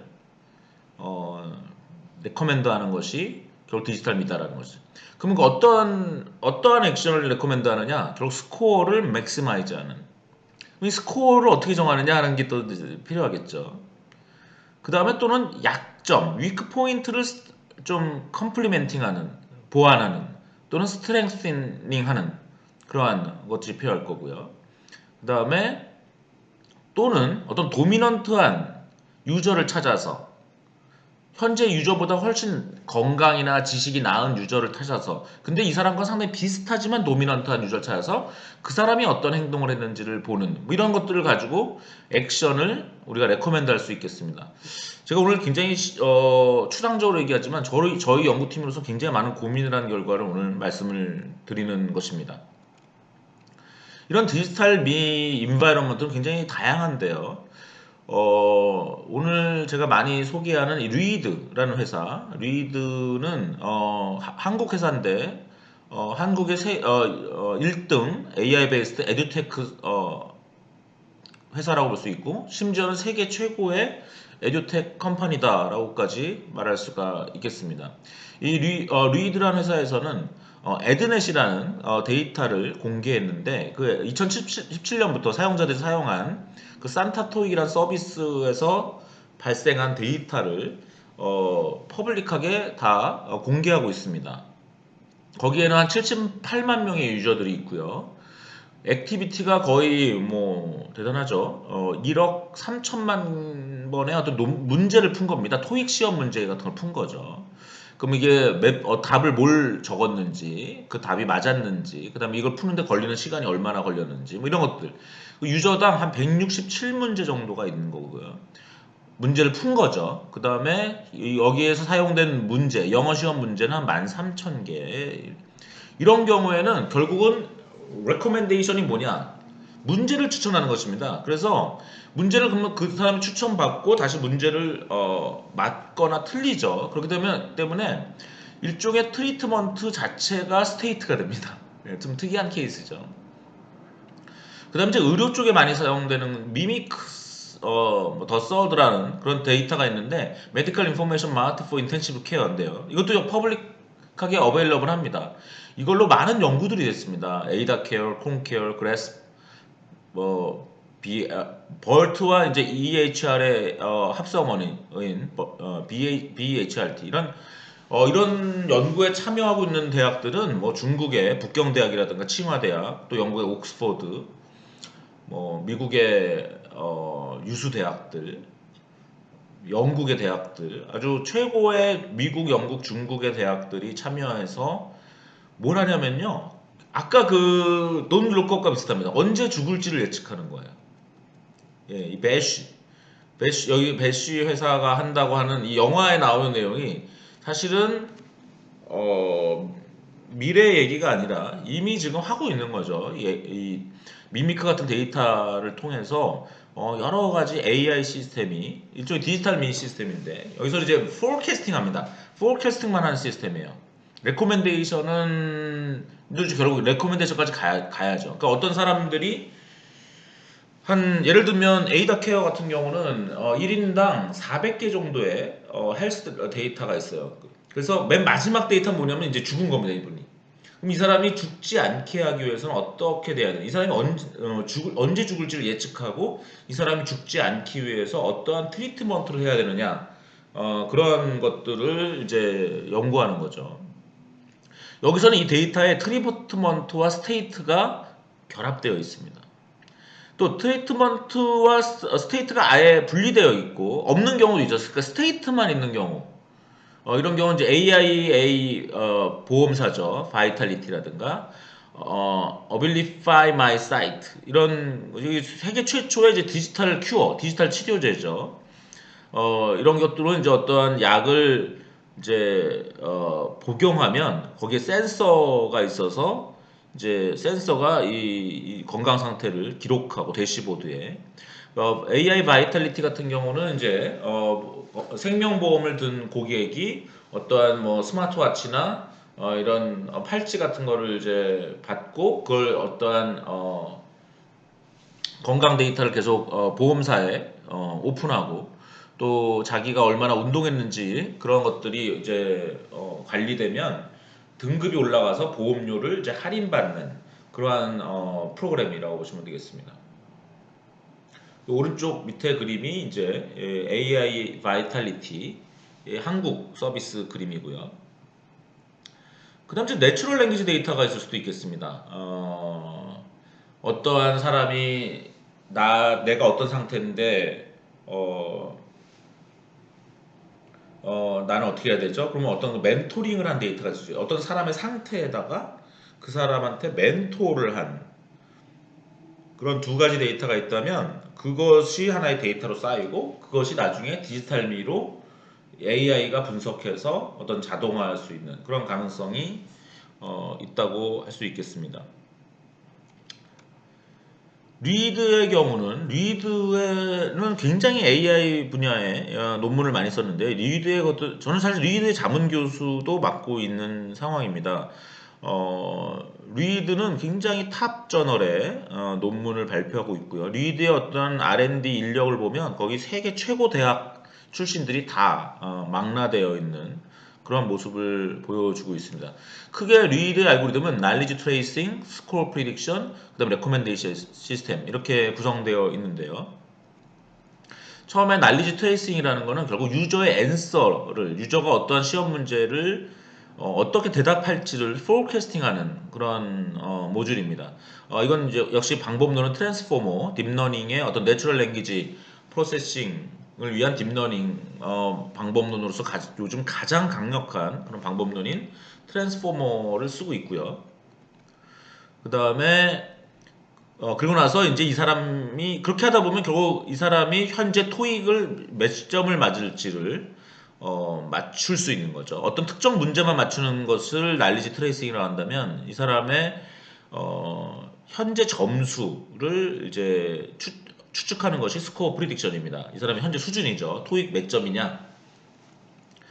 그 다음에 그 결과에 기반해서 이 사람이 다음에 풀어야 될 문제를 추천하는 것이죠. 이걸 이제 익스펙트 스코어를 맥시마이즈하는 방향으로 추천을 하게 되어 있습니다. 이런 알고리즘들이 다 이 리드에서는 논문으로 발표를 하고 있고요. 이런 거에 착안해서 저도 지금 아까 말씀드린 것처럼 제가 연구년 중입니다. 그래서 1년 동안 지금 하렉스 인포텍이라는 서울 충무로에 있는 회사에서 와 아주 타이트하게 연구 프로젝트를 하고 있는데요.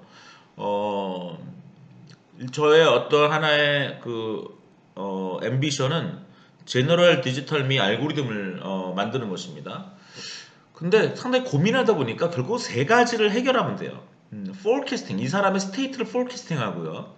이 사람의 현재 스테이트를 스코어링 하고요. 퍼포먼스를 P, F 함수가 필요하고 P 함수가 필요하고 그거에 기반해서 이 사람의 액션을 하면 되는 것입니다. 결국 이 사람의 데이터를 가지고 현재 이 사람의 스테이트 데이터를 가지고 포캐스팅을 합니다. 포캐스팅 방법은 아까 말씀드린 트랜스포머나 컬렉트 필터링 같은 걸 쓰고요. 그런 과정에서 이 사람의 현재 점수를 에스티메이션 합니다. 뭐 그런 과정에서 모노토닉 인크리징 펑션이라고 정의할 수도 있고 영어 실력 같은 경우는 모노토닉 인크리징 펑션이지만 헬스 같은 건 나빠질 수도 있기 때문에 모노토닉 인크리징 한다고 얘기할 수 없을 수도 있겠습니다. 그런데 제가 요즘 연구하고 있는 것은 거기에 도메인 난리지가 없는 도메인 모델이 없는 그래서 모델 어그노스틱한 또는 퓨얼리 데이터베이스된 그런 퍼포먼스 P를 구하는 방법을 좀 찾으려고 좀 야심차게 연구를 하고 있고요. 그 결과로 다시 이것을 여기서 이제 이 사람의 퍼포먼스를 높일 수 있는 액션을 추천하는 거죠. 그래서 퍼포먼스 맥시마이징하는 액션 또는 위크 포인트를 서포팅하는 어떤 강화하는 액션 또는 도미넌트한 유저 근데 상당히 비슷한 실력이지만 나보다 나은 건강이나 실력을 가진 유저들이 어떤 현재 액션을 하는지를 가지고 이런 것들을 가지고 이제 액션을 레커멘데이션 하는 거죠.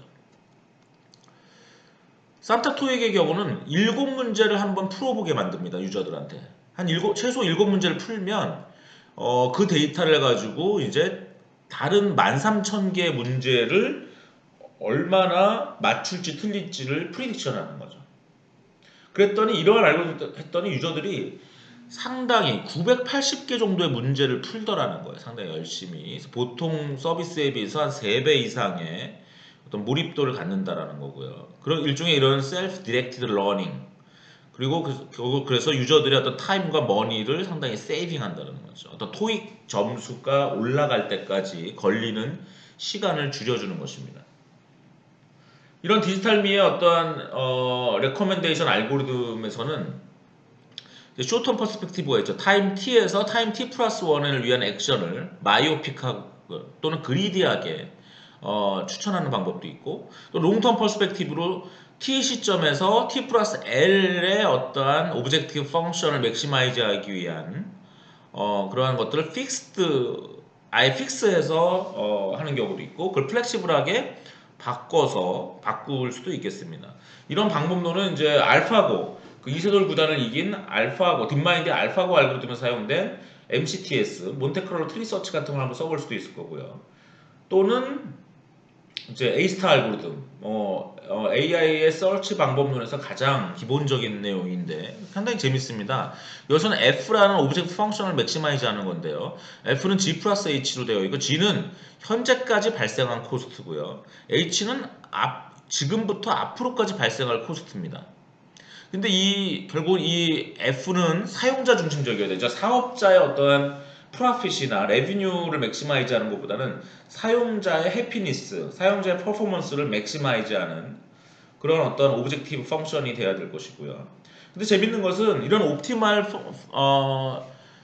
솔루션을 찾는 그 휴리스틱의 조건인데, 그 어드미시블 휴리스틱이라고 하는데, 이것은 실제로 발생할 코스트보다 언제나 작게, 그리고 옵티미스틱한 휴리스틱 펑션이 필요하다는 것이고, 하지만 옵티미스틱하지만 좀 더 리얼리스틱한, 실제 발생할 코스트보다는 작지만 H1은 H 스타보다 작고 H2는 H1보다 크면서 H 스타보다 작은, 그리고 H1보다는 H2가 더 디자이러블하다. 결국 우리는 옵티미스틱하면서도 리얼리스틱한 그러한 오브젝트 펑션을 휴리스틱을 가져야 된다는 건데, 그럼 디지털 미 서비스라는 것은 사람들에게 어떠한 H를 잘 서제스팅 하는데, 그 H는 실제 코스트보다는 작아서 옵티미스틱하면서 또 실제 코스트에 아주 클로즈한, 클로즈드가 아니에요, 죄송합니다.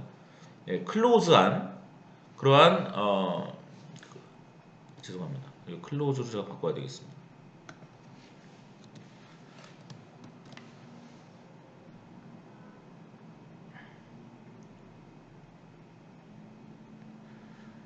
그러한 어떠한 형태로 간다라는 것이고요. 제가 시간을 좀 많이 오버한 것 같아서 좀 급하게 빨리 끝내야 될 것 같습니다. 그래서 제가 관심 있는 것은 이렇게 도메인 날리지를 사용하지 않고도, 그래서 모델 어그노스틱 하면서 완전 데이터로부터 포캐스팅하고 스코어링하고 레코멘데이션 할 수 있는 방법은 없을까? 이러한 어떤 퓨어리 데이터 베이스드 온리한 그런 제너럴 디지털 미 알고리즘을 만들려고 하고 있고요. 이거 왜 그러냐면 각 개인의 헬스나, 여보세요, 헬스 디지털 미가 있을 수 있고 에듀케이션 디지털 미가 있을 수 있고 레저 디지털 미가 있을 수 있습니다. 각각의 이런 것들을 관장하는 디지털 미는 마이크로 디지털 미라고 볼 수 있고요. 이것을 다 종합할 수 있는 그런 매크로 디지털 미가 앞으로 있을 수 있겠습니다. 그래서 마이크로 디지털 미들을 인테그레이팅하는 매크로 디지털 미를 만들 수 있는데, 이러려면은 각 디지털 그 미의 이 마이크로 디지털 미는 도메인 날리지를 가질 수 있지만 매크로 디지털 미는 도메인 날리지를 가질 수 없다라는 거죠. 가지기 어렵다라는 거죠. 그래도 어떻게 포캐스팅하고 스코어링하고 레코멘드 할 것이냐, 이런 것들을 연구하고 있고요. 또 이런 매크로 디지털 미는 상당히 유저의 프라이버시를 지켜줘야 됩니다. 그래서 유저의 데이터를 쉐어링하거나 익스포즈하지 않고 오직 AI 모델의 웨이트만을 쉐어링하는, 그래서 프라이버시를 프리저빙하는 그런 페더레이트 러닝 방법론을 연구하고 구현하고 개발하고 있고요. 거기를 더 넘어서 이런 UCAI 프로토콜이라고 해서 유저 센트릭 AI 프로토콜을 개발을 하고 있습니다. 그래서 이런 UCAI, 유저 센트릭 AI에 기반한 디지털 미를 연구하고 있는데요. 유저 센트릭 AI는 현재 이 프라이버시를 프리저빙하면서, 유저의 프라이버시를 프리저빙하면서 또 이 디지털 미 비즈니스들 간의 데이터를 서로 공유하지 않고도 시큐어하게 컬래버레이션 할 수 있는 그러한 어떠한 방법론을 연구하고 있고요. 2021년 작년에 나온 책인데요. 9월, 10월쯤에 나온 책인데 카이플리와 첸 퀴펀 SF 카이플리는 구글 차이나의 CEO를 했던 분이고 벤처 캐피탈리스트고 카네기 멜론에서 박사를 한 AI 전문가입니다. 그 다음에 한 분은 이제 사이언스 픽션을 쓰시는 소설가인데 이 AI 2041이라는 책이 되게 재밌어요. 그러니까 사이언스 픽션과 또 그것에 대한 해설이 나와요. 이 챕터 1과 챕터 9를 제가 읽었는데요. 챕터 1이 골든 엘리펀트라는 그러한 이 제목의 이야기인데 이 문바이에 있는 인도 문바이에 있는 어떤 가족에 대한 얘기인데요. 여기서 이제 가네쉬 인슈어런스라는 그 보험에 가입하는데 여기서 보험료가 계속 바뀝니다. 이 사람들이 어떻게 행동하느냐에 따라서. 그래서 담배를 피우면 보험료가 올라가기 때문에 담배를 끊게 되고요. 만약 슬럼가에 들어가면 또 보험료가 올라갑니다. 그래서 워닝이 뜨고 얼러트가 뜹니다. 뭐 이런 얘기인데 재밌는 건 여기 10대 소년 아야나가 거기서 어떠한 10대 소년의 사랑에 빠지는데 이 소년이 약간 그 불가촉 천민이에요. 달리트 계급 인도의 이 사해지라는 친구가 그래서 이 가네쉬 인슈어런스 이 보험회사는 나야나 이 10대 소녀를 위해서 그 친구를 만나지 말라 그래요. 그래서 보험료가 자꾸 올라갑니다. 근데 이제 이 소녀는 그런 것들 이제 무릅쓰고 이 사해지를 만나는 그런 내용인데요. 이런 얘기를 제가 왜 말씀드리냐? 아까 AI 바이탈리티와 상당히 비슷한 내용입니다만은 너무 이게 이제 보험료와 결부돼서 사람의 행동을 억제하는 또는 그 자유를 좀 막는 너무 간섭하는 그러한 디지털 미의 모습을 보여주고 있죠.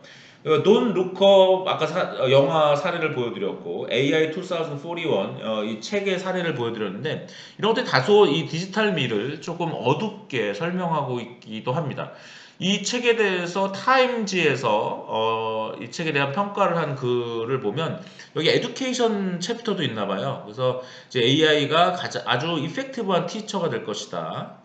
우리 선생님들은 한 명 한 명을 다 케어할 수 없지만 이렇게 하이퍼 퍼스널라이즈된 서비스를 이제 AI는 할 수 있다라는 거고 사람 티처들은 오히려 학생들을 북돋아주고 학생들을 서로 연결해주고 학생들한테 자문하는 그런 멘토가 될 것이다. 학생들을 좌절하지 않게 해주는.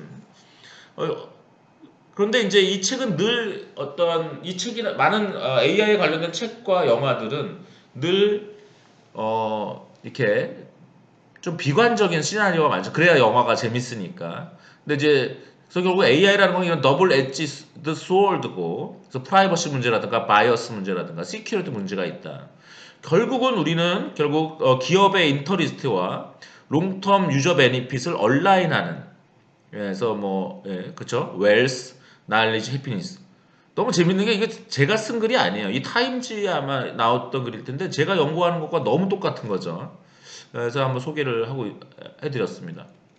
네, 결국 이렇게 어떤 비관적인 시나리오를 우리가 피하기 위해서는 유저 센트릭한 그래서 유저 센트릭한 오브젝티브 펑션, 그리고 유저의 프라이버시를 프리저빙하면서 또 비즈니스들 간의 콜라보레이션을 프로모션하는 그러한 어떠한 AI 구조, 그래서 유저 센트릭한 아티피셜 인텔리전스 구조로 디지털 및 서비스를 연구 개발해 나가야 된다 이렇게 말씀을 드리겠습니다. 제가 오늘 짧은 시간 디지털 및 AI 베이스드 에듀케이션 패러다임이라는 주제로 한번 여러분들께서 연구하시고 교육하시는데 도움이 될 수 있도록 준비해봤습니다. 고맙습니다.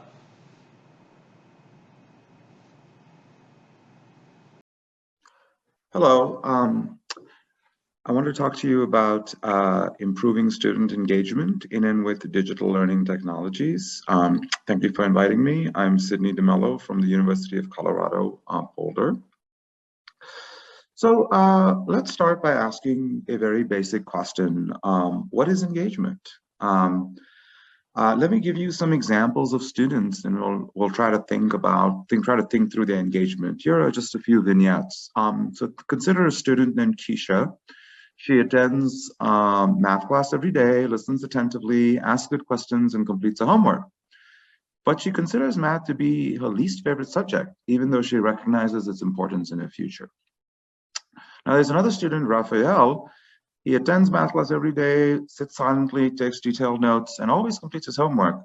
He really likes math, but what he really wants is science, because he wants to become a biologist. And then think about a third student, dear Marcus, who's passionate about math and plays math games in his spare time. He attends every class, but he finds the material to be too easy and he gets bored. So he tries to complete his homework every night, but he finds it too tedious and looks at social media instead. So these are kind of three different experiences of students with math. And then you may ask the question, how engaged is the student?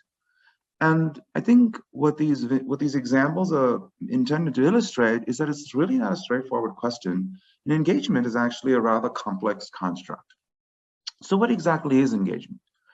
Well, we do know that engagement has multiple components. It's multi-componential.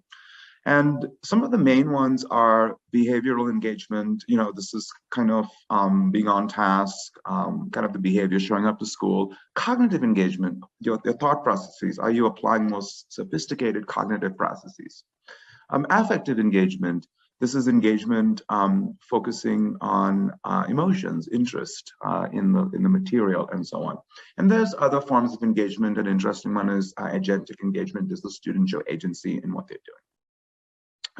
Engagement also unfolds over time and across context. So one of the things to note is that the lens at which you look at engagement goes a long way in trying to understand why the literature is a little bit is very disparate. There's no clear definition of engagement. So think about a person working with, doing a math problem, for example. This is what we call a person-oriented look at engagement. It's unfolding in seconds and minutes. It's about these three components I told you about. It's very much about the person. It's about affect, emotion, behaviors, cognitive states, right? But it's very, very tightly time-grained. And think about the extreme opposite, where we think context-oriented engagement. This is looking to how the situation, how the school context, how does the curriculum, how does the, things that are kind of outside the control for the most part of the individual student, but inject contextual influences. These occur over much larger grain sizes.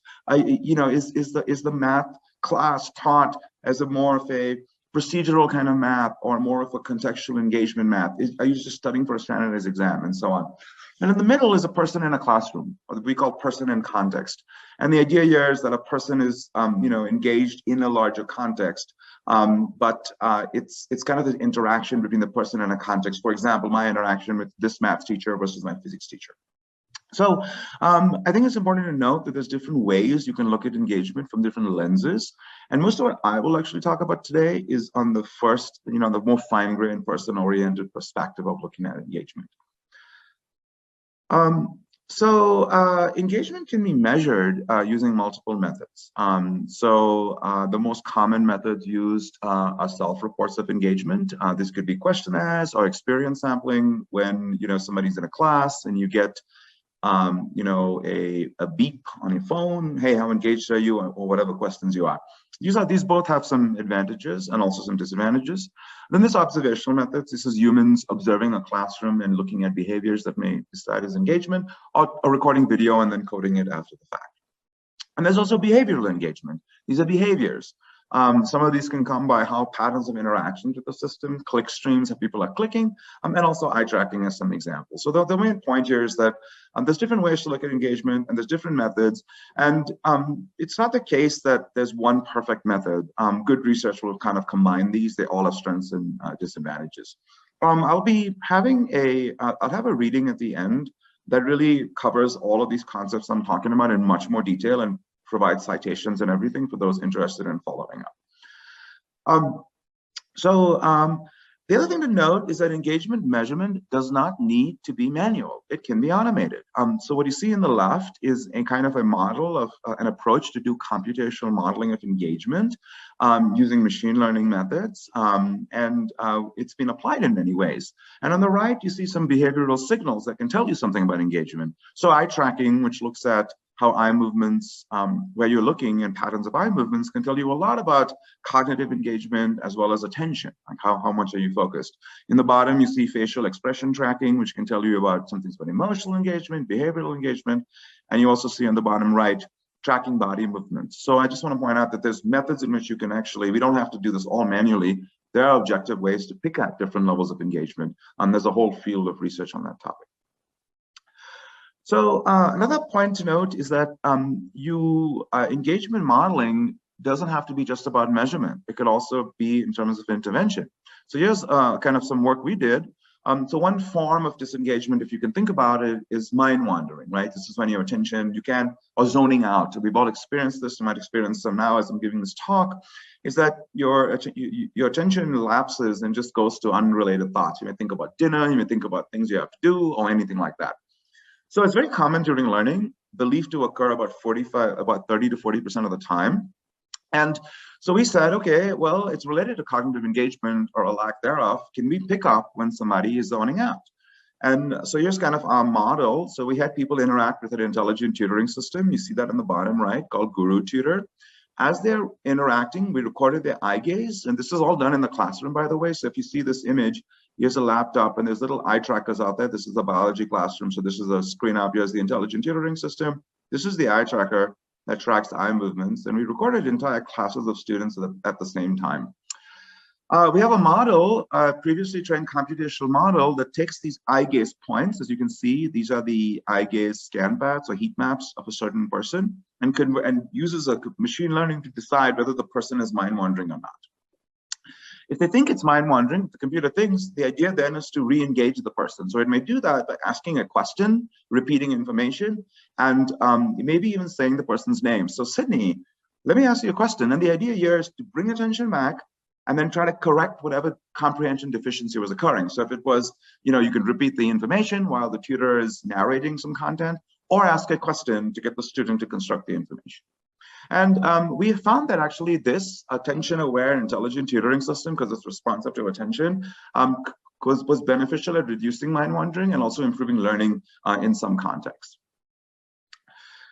Another approach is to not focus so much on the student, but to think about the teacher. So in this study, this is the SEAT, Student Engagement Analytics Technology, developed with collaborators at Intel Labs. Think about something like this. So first of all, a student is doing individual learning, in a blended classroom. So they're all learning like math videos, anything. As you can see, they're individually learning. And the idea is, what analytics can we feed to the teacher to help her more effectively help students? So we looked at two types of information. We looked at the context, what they're doing in the environment, as well as the appearance, looking at some basic facial expressions. And this makes some judgments on whether the student is in task, on task, or off task, and also what their emotional state in terms of affective engagement might be. And then this is converted into these analytics. So this tells you for the whole classroom, red means you may want to give attention. And this is just helping the teacher navigate and decide which students to focus on. And it has different metrics, engagement over time, and so on and so forth. So for example, this student is mostly satisfied. That's more like content, sometimes confused, sometimes bored based on the analytics. And we actually found that the teachers used this tool in just a small study with one teacher in one classroom over many sessions. They actually found this to be quite adaptive in how they were able to navigate the classroom, and were quite excited with this technology. So there's a lot of potential for models that measure engagement and then try to use that to improve learning, both individual as well as helping the teacher scaffold things. Of course, interesting questions that come up that we need to address have to do with privacy, concern. Do students feel like they're being monitored? And so thinking really, we're starting to think through what is the right kind of combination of measuring things versus being too intrusive, and giving students agency about what the system measures and what it should do. So moving on, so let me just tell you about some other kind of studies. I want to just focus on some work that looks at what's called sensor-free engagement measurement. So you may think about all these sensors, the cameras and eye trackers can be quite cumbersome, and they are. And most of them have been applied in really small-scale studies. So we, as part of the Institute of Education Science funded Virtual Learning Lab, looked at engagement measurement at scale in the context of this digital learning platform called Algebra Nation. So what this is an online learning platform. It's like a MOOC essentially. It has videos and quizzes and things like that, mostly videos and quizzes. And the idea was, and students learn this either at home for homework, in their classrooms, to study and prepare for the end of your exam, which is a standardized exam that students in like 8th need to pass to graduate high school in the state of Florida. So it is high stakes. So the idea was, can we measure engagement in this context, which is fully online, but a large number of students, and do something useful with it? So previous work on what we could call the sensory affective detection and has focused on just a few states, a few thousand instances, so hundreds of students over small periods of time, and it's looked at very specialized information. So it's really over predicting to a given learning environment. So you're watching video 7, so your engagement might be low or high. Mostly in the classroom, on the lab, and really on one domain. So this is kind of the state of the art as it was about a few years ago. And we said, let's look at this differently. Let's have a large number of affective states, large number of data. So there's a lot of data, about 130,000 cases from 69,000 students over an entire school year. And the way this works is, as a student is interacting with the platform, they randomly get what's called an EMA, an ecologically momentary assessment, which says, hey, based on what you're doing right now, how engaged are you? But instead of asking that question, it asks about these 18 affective states, happiness, confusion, and so on and so forth. Then we look at what they were doing in the game. These are these generic activity features in the environment, right before that affective report, 5 seconds before, 10 seconds before, a few minutes before. And then you use machine learning to say, can I predict what students are going to respond based on these sensed features? And that gives you a model. And we looked at multiple contexts, so it's home, classroom, study hall, and also we looked at generalizability across domains. So if I train the model in algebra, does it work in geometry, and so on and so forth. So yeah, and we found a couple of interesting things. So here's an example of the game where the students are watching a video, right? And you can think about some of these click streams is what they're doing. So they're pausing, if they're playing, pausing, going back, playing, and all these things. This becomes this kind of feature vector, which is then linked to their self-report of engagement to learn the model. And we actually found that this model is modest. So it could predict affect, with a mean correlation of 0.25 compared to the self-reports, but it's generalizable. These are trained in a way that generalize to new students, new domains in different contexts. So model doesn't distinguish if you're watching videos or taking quizzes and so on and so forth. And what we've also done is actually embedded this model currently in this kind of complicated recommender system. So what it's doing is, it's after students watch a video, it's recommending, and they take a quiz, like a check your understanding quiz, it's recommending what they do next. It could either be go back and watch the previous video, or it could actually be watch the next video. What's critical is that the recommendation is based on the student affect or student engagement as well as ability. And the student engagement comes from this model I just told you about. So the idea is, are there benefits to changing a recommender system based on not only what students know and their ability, but also on their levels of engagement? And we're currently evaluating this in a big experiment. Another thing you can look at, instead of asking of engagement like as an affective component, like I just said, is look at cognitive engagement. So after students complete these videos, they complete a quiz. So the question is, can we look back in the past at what students were doing and predict the quiz scores? So you can think about, the way this content is described is broken into sections, and there's different tutors, and these are the topic videos, and students can take quizzes. So we said, can we actually predict the quiz score? These are 3-item quizzes based on the patterns of activity. It can be everything. They could be taking previous quizzes, they could be watching videos, they could be posting on the wall, and so on. And this is actually nice because we have an objective outcome. It's like the score on the quiz. And what you see here in blue is the true label of the true score. And what you see in the red is the model predictions. And it's pretty decent, actually. So in this case, a generalizable model to predict the quiz score, cognitive engagement, was pretty accurate. So an accuracy of about 0.53. So it's almost double of what we got for affective engagement. But remember, this is a much more concrete objective outcome versus that's more subjective. We've lately been looking exclusively at videos. So if you're just looking at the sequence of actions of videos, like this, in this case, play, pause, pause, seek, seek, seek, and integrating the sequence in these deep learning models that look at time. So these are, LSTM models. And the idea is, can I predict the outcome based just only on the sequence of activity in the video? And it turns out, actually, yes, but it's really, really weak. So there's very little information in these video control actions, but it's comparable to using, a model of student knowledge called IRT, and combining them two gets you a decent improvement. So this is just ongoing work by kind of looking into seeing how we can improve the model.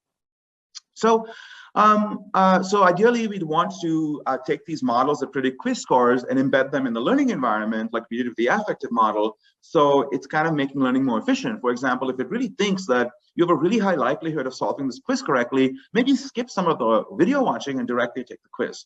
Vice versa, if it thinks you're not going to do very well on the quiz.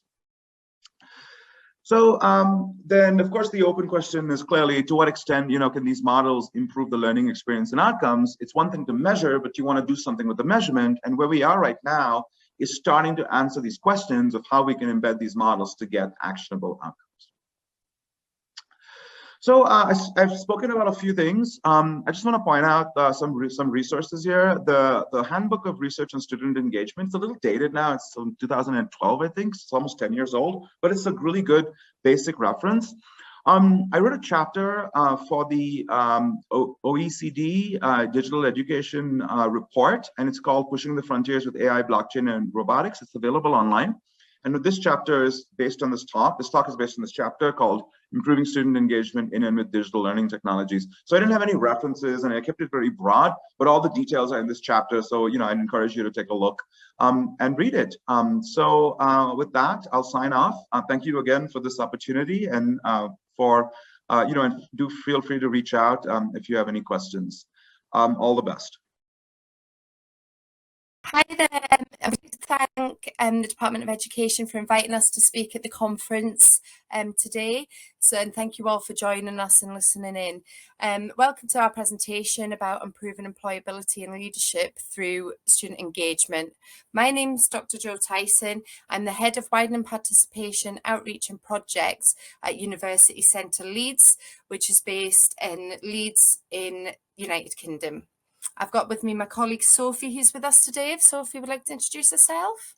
Hi, so my name is Sophie Clayton. So I'm the WP and Outreach Deputy Manager for University Centre Leeds. So Sophie and I look after the Widening Participation team at University Centre Leeds, which is a really small team. And actually our whole central higher education team is quite small in comparison to larger higher education providers like universities. However, we are very active in providing our higher education students with personal development opportunities through wider institutional student engagement activities. So before we get into the presentation, just to give you a little bit of context, who are University Centre Leeds? We're part of Leeds City College, which is a member of the Luminaire Education Group. Luminaire Education Group comprises Leeds City College, Harrogate College, Keighley College, Leeds Sixth Form, Leeds Conservatoire, and the White Rose Academy Trust schools. And Leeds City College is one of the biggest colleges in England. We are committed to student engagement with success in developing this in co-curricular and personal development opportunities.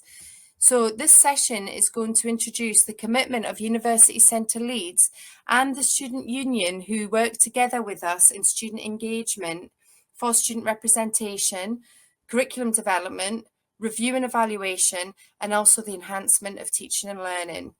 More so, we're going to showcase students' participation in wider institutionally linked activities for that personal development opportunity, specifically focusing on those that support students in the transition from higher education into the world of work, particularly graduate employment, and especially for those from underrepresented groups. As a higher education provider, we have proven success in widening participation, with 45% of our students in our current cohort being from Black, Asian and minority ethnic backgrounds, and 64.8% of our students are from IMD quintiles 1 or 2, so from the most deprived areas in the country. And many are first in family to enter higher education.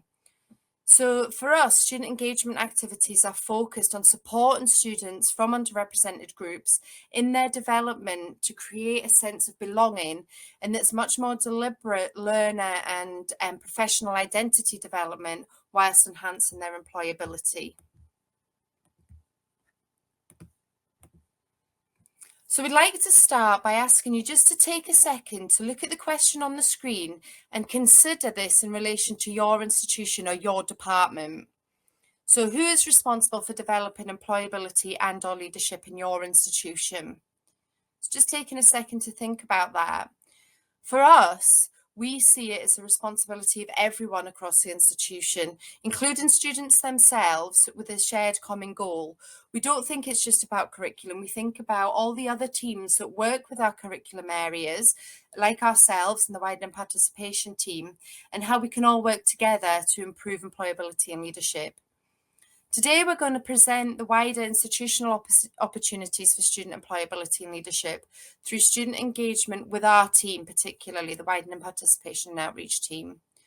So focusing on enhancing employability for students, our session is going to really consider student engagement for personal development opportunities and the opportunities and challenges that come with that, with being based in a college rather than in a university. So I'm going to pass over to Sophie, who's going to start us off. So how do you or your institution promote leadership, employability and or graduate employment, particularly for students from underrepresented groups? So as Jo said, we'd like to take a moment to consider employability and leadership through student engagement across the HE sector and the similarities but also differences across institutions. So in particular, we'd like to think about student engagement, developing leadership and employability in your institution and or practice, and your students' transition to graduate employment, especially those from underrepresented groups. So when doing so, you might want to consider the Department for Education statement that the majority of graduates work in graduate jobs. However, the transition from higher education into work has become more complex and prolonged.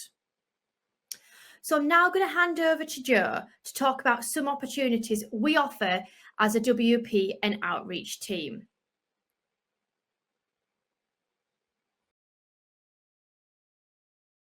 Case studies from our student engagement activity in the WP and outreach team, which have had an impact on improving student employability and leadership.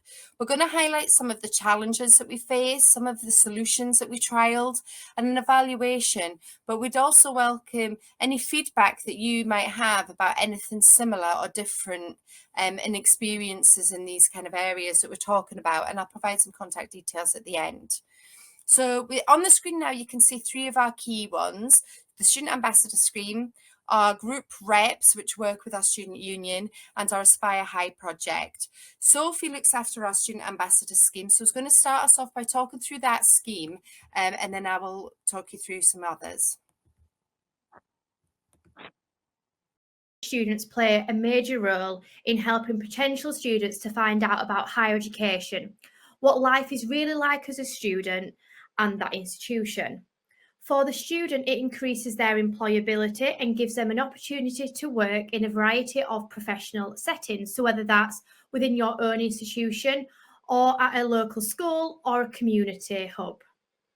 So our Student Ambassador Scheme supports paid and voluntary opportunities for students from underrepresented groups and with additional learning support needs, who have never been in employment previously, to develop employability skills from the outset. So the recruitment and application process brings challenges, but also many opportunities. So one opportunity being preparing and supporting students to complete an application. This means completing an application form correctly, and that's gaining key graduate employment skills before commencing the role of ambassadors and undertaking specialist training.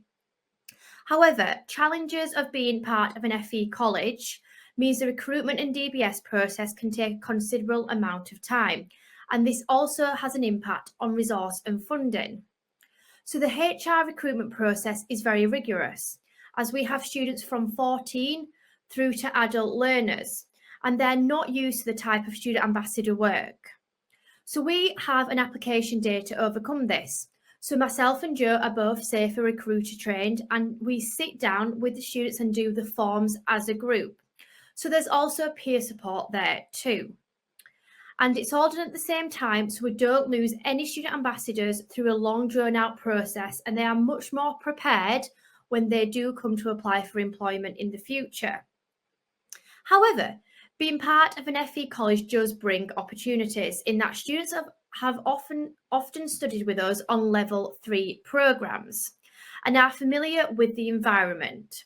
Therefore, some are more ready to put themselves forward and already have the base knowledge about the institution and improve connections for our outreach work. So the majority of our outreach work with student ambassadors support is within community settings, with our support students have the opportunity to devise practical activities linked to their degree course. So this could be students from biomedical science supporting our chemistry academy outreach, or it could be one of our creative arts students helping with a screen printing activity in, like I said, a local community hub. So taking them out of their comfort zone, but once again, building transferable skills. So this could be communication, interpersonal skills, leadership, and teamwork. So another challenge we have found is students' confidence, which is where comprehensive training and support from our team is key.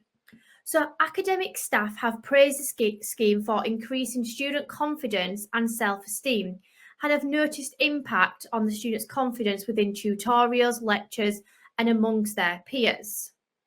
So a more recent challenge has been keeping student ambassadors engaged with the scheme after the move to remote delivery. Unfortunately, ambassadors have drifted under the radar during COVID, and I'm sure many institutions have experienced this. But regular touchpoint meetings, supporting remote delivery, and making a conscious effort to include ambassadors in new ideas to engage potential students has helped keep the majority of our student ambassadors engaged throughout COVID. I'm now going to hand over to Jo to speak about group reps and HESU officer.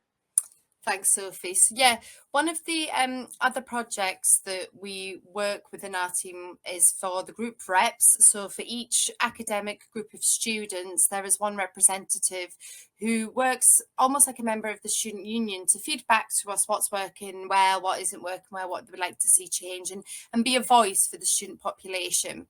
And then they act as a model to feedback any actions that are taken and the outcomes of those discussions back to the students. So this is a real good opportunity for personal and leadership development. What we found with the move online is that Google Hangouts and moving online actually increased our engagement with higher education students and had much more regular communications than pre-COVID, when it was all done face-to-face and on site. So that was a real silver lining, if you like, to the move online, that students found being a group rep and interacting with our team and also the student union was much more accessible through online systems that we maybe hadn't maximized on previously. Some other great developments is that we now have an engagement and promotions officer who sits within our team and who's driving the rep system from a perspective of higher education rather than where the student union is very dominated around further education. So that's 16 to 18 age group. That does bring some challenges, as I mentioned there. So one of those challenges is having that strong higher education representation in an institution that's very much dominated by further education, so that sort of A-level equivalent. As I mentioned before, the college is one of the largest in the country, and there are over 20,000 students across our college, where there's only 1,400 in higher education. So already the ratio in terms of priority and dominance is quite clear. We have one student union officer at the moment who is higher education specific, and usually have no higher education students that go for the other roles within the official student union. So this group rep system is really important to maintain the visibility and the voice of the higher education students. Some great developments are being made now with our engagement officer being in the team, driving the rep system, but also developing a shadowing, a higher education student council, who's going to work very well with the established SU for the whole college and supporting the development of the HE student council, but also building those links and bridges between further education and higher education. Another key project that we brought in mainly last year, but we've been working on for a few years and we've re-established this year with more face-to-face, is what we call the Aspire High project. This project's a peer-assisted study session programme for both further education and higher education students. And this year we're rolling that out to students of all ranges in the community as well. Our trainee teachers are involved in the project and they deliver some of the peer-assisted study sessions, and especially over lockdown, that's really helped them gain different teaching experience and develop those employability skills when they've not been able to go into schools and colleges in the normal way. We're finding that the trainee teachers engaging with us about the way support can be offered is really useful, as they've been on very similar journeys and face some of the same barriers and come from similar backgrounds to the students that we're delivering outreach to. So engaging with us has been a really useful mechanism to engage students from both further education and higher education, and moving forward will include primary and secondary education as well. However, there are some key challenges with it again. Resources and funding has proved quite difficult, but luckily for us, we have pots of funding that we can dip into to pay in kind some of those trainee teachers, but some of those trainees also like to volunteer. We've also found a little bit of student confidence building needed more than when they were in the normal classroom compared to the remote delivery, and also evaluating the scheme, like with all activities that's been done over remote learning during COVID, some of the evaluation of the scheme has been much more difficult than normal. So just to summarise some of the key challenges, these include resource and funding, recruitment processes, remote delivery, student confidence, evaluation, and that HE representation within an FE institution. General solutions that we've found include collaborative working and learning with other departments, especially within the further education college. And students themselves being part of that collaboration has been really important in developing some of our programmes. The innovative technological approaches with student consultation and involvement has helped, as well as policy development and evidence-led project development. This includes evaluation with both staff and students and other stakeholders, but we're also very lucky that the college is a Google reference college, awarded for its use with the G Suite of Education as an exemplar of how to use technology for innovative teaching approaches. And these have really helped us with the move to online, to already have that familiarity, but to also enable and empower both staff and students. All of these have been great ways of enhancing student engagement across the wider institution and have resulted in increased engagement in student voice, the National Student Survey, and other institutional-wide activities. It's also really helped engaging students in consultation about responding to COVID and the move online, as well as their specific needs and how to meet those needs. And the plan moving forward is for things that they like to stay online and things that they want back to pre-COVID conditions.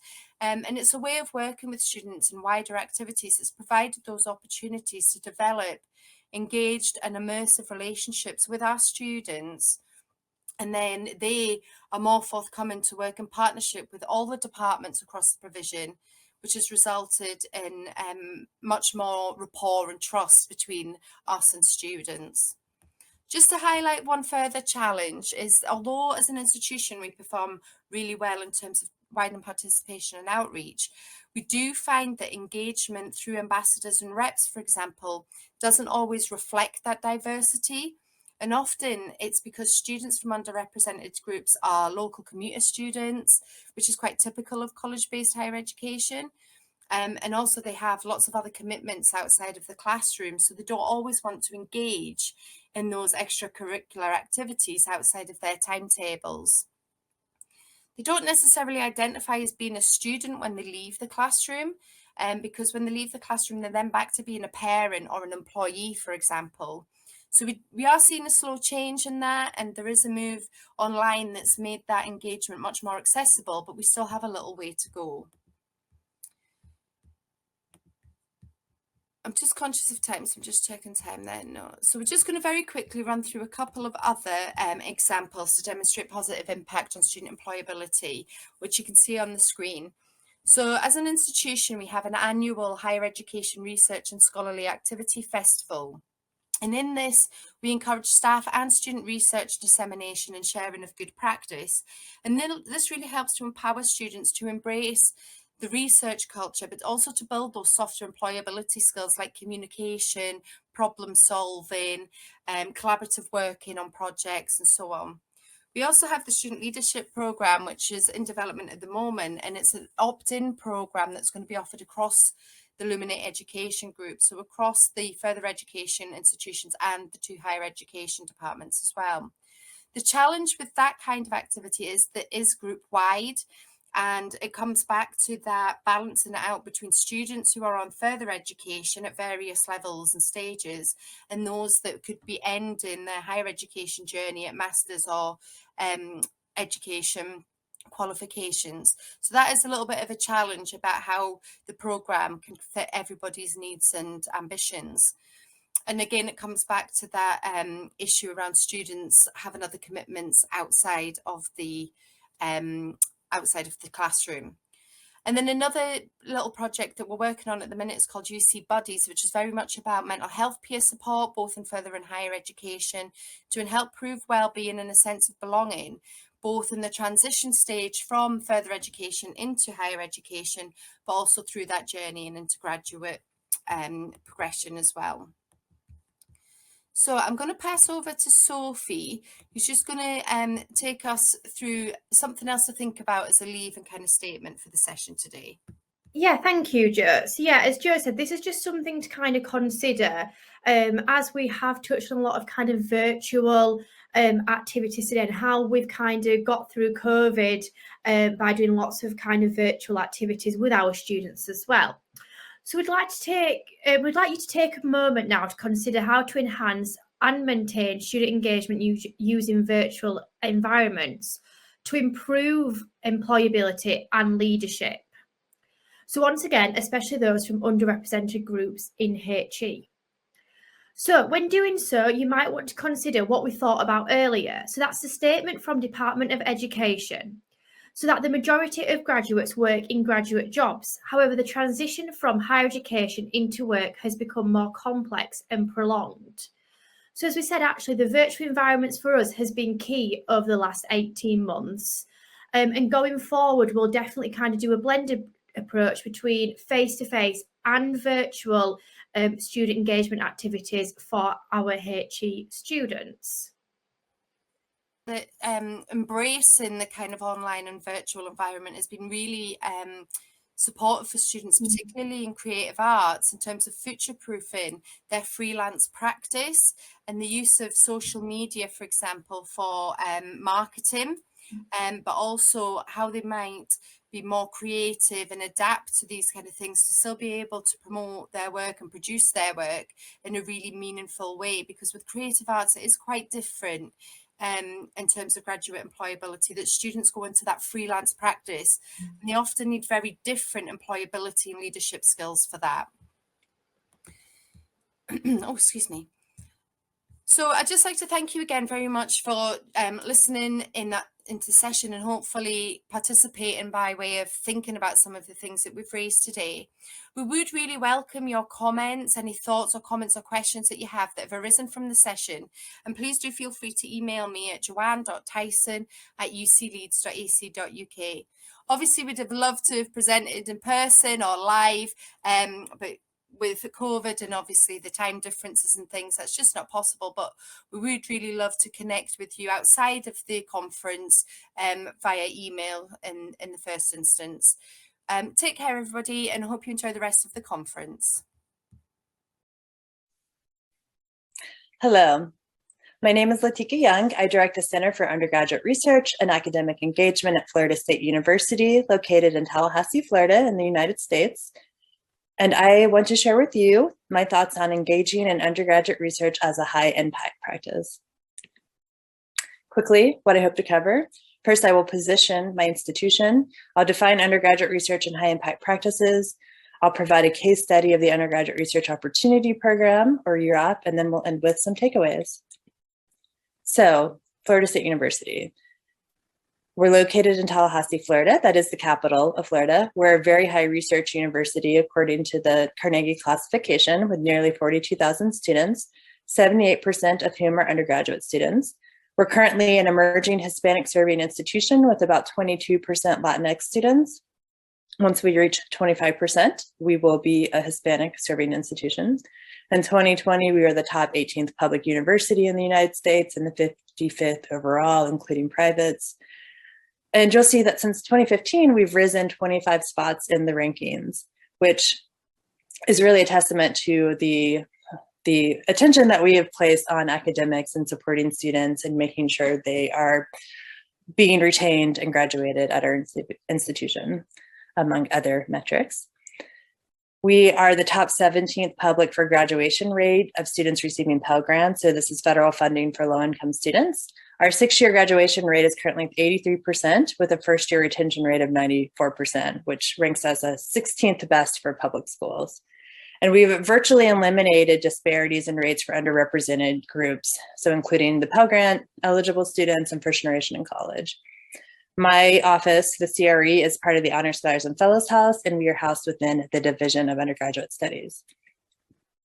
So what is research? What is undergraduate research? We like to borrow this quote from Zora Neale Hurston, the American writer and folklorist. Research is formalized curiosity. It is poking and prying with a purpose. And what I love about this is that it emphasizes the imagination, the creativity, the hopefully even fun part of engaging in undergraduate research. But we also have some more formal definitions.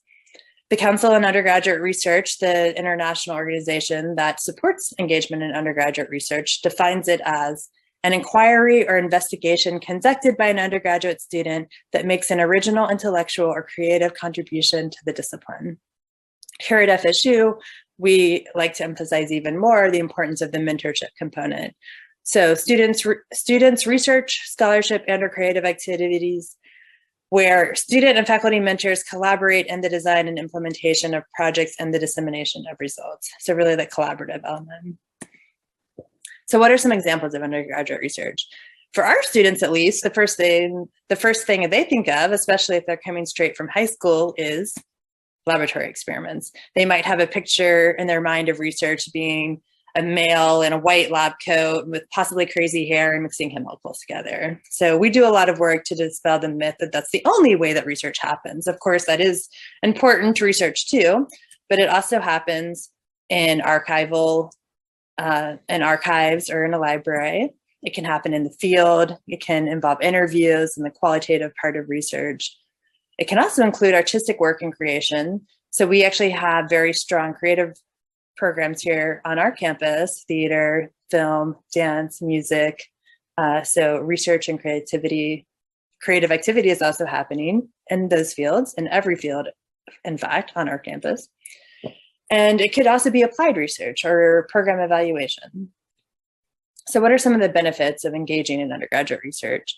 So for students, this can be intellectual benefits, it can be personal benefits, it can be social benefits, and those include critical thinking skills, understanding research methodology, developing creativity and problem solving, of course, hopefully becoming more intellectually independent.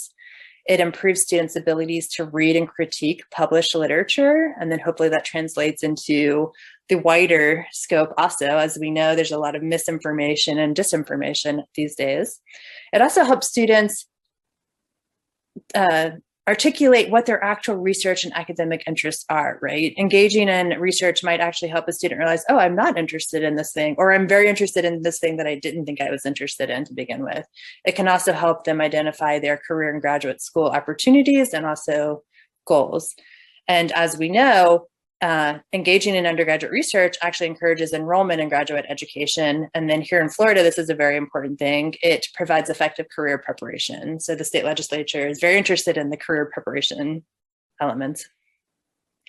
But again, we like to emphasize the value of these close mentoring relationships with faculty and graduate students. So especially for students, first year, second year students, they're just kind of getting used to the college environment. Having that person who can be a mentor for them is very valuable. Of course, for things like letters of recommendation and practically, but not just that. It's really those interpersonal connections.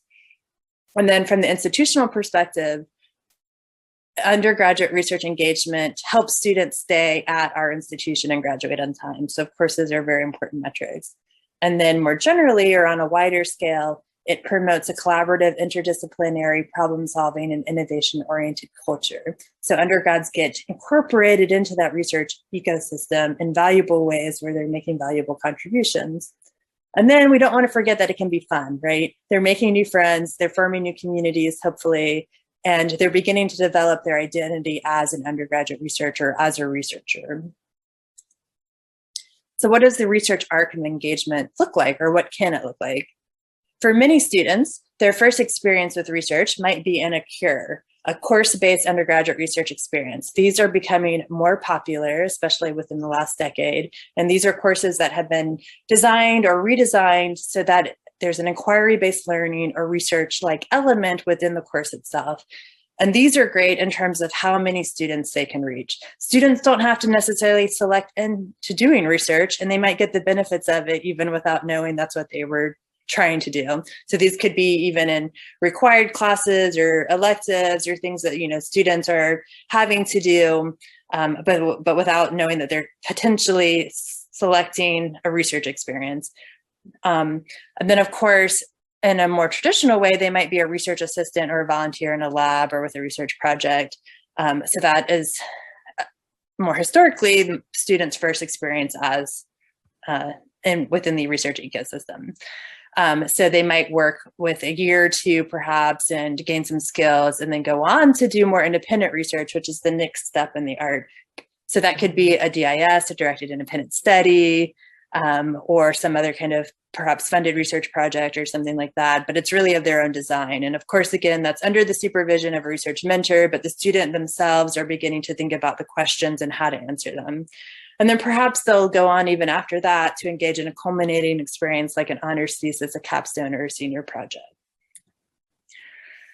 So undergraduate research is a high impact practice.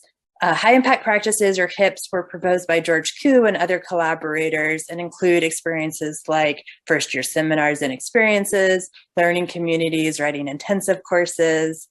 A newer one is e-portfolios, study abroad, internships, and of course, undergraduate research. So the recommendation has been proposed that students engage in at least 2 HIPs during their undergraduate career, but optimally at least 1 per year. And we'll see why that's important in a couple of slides.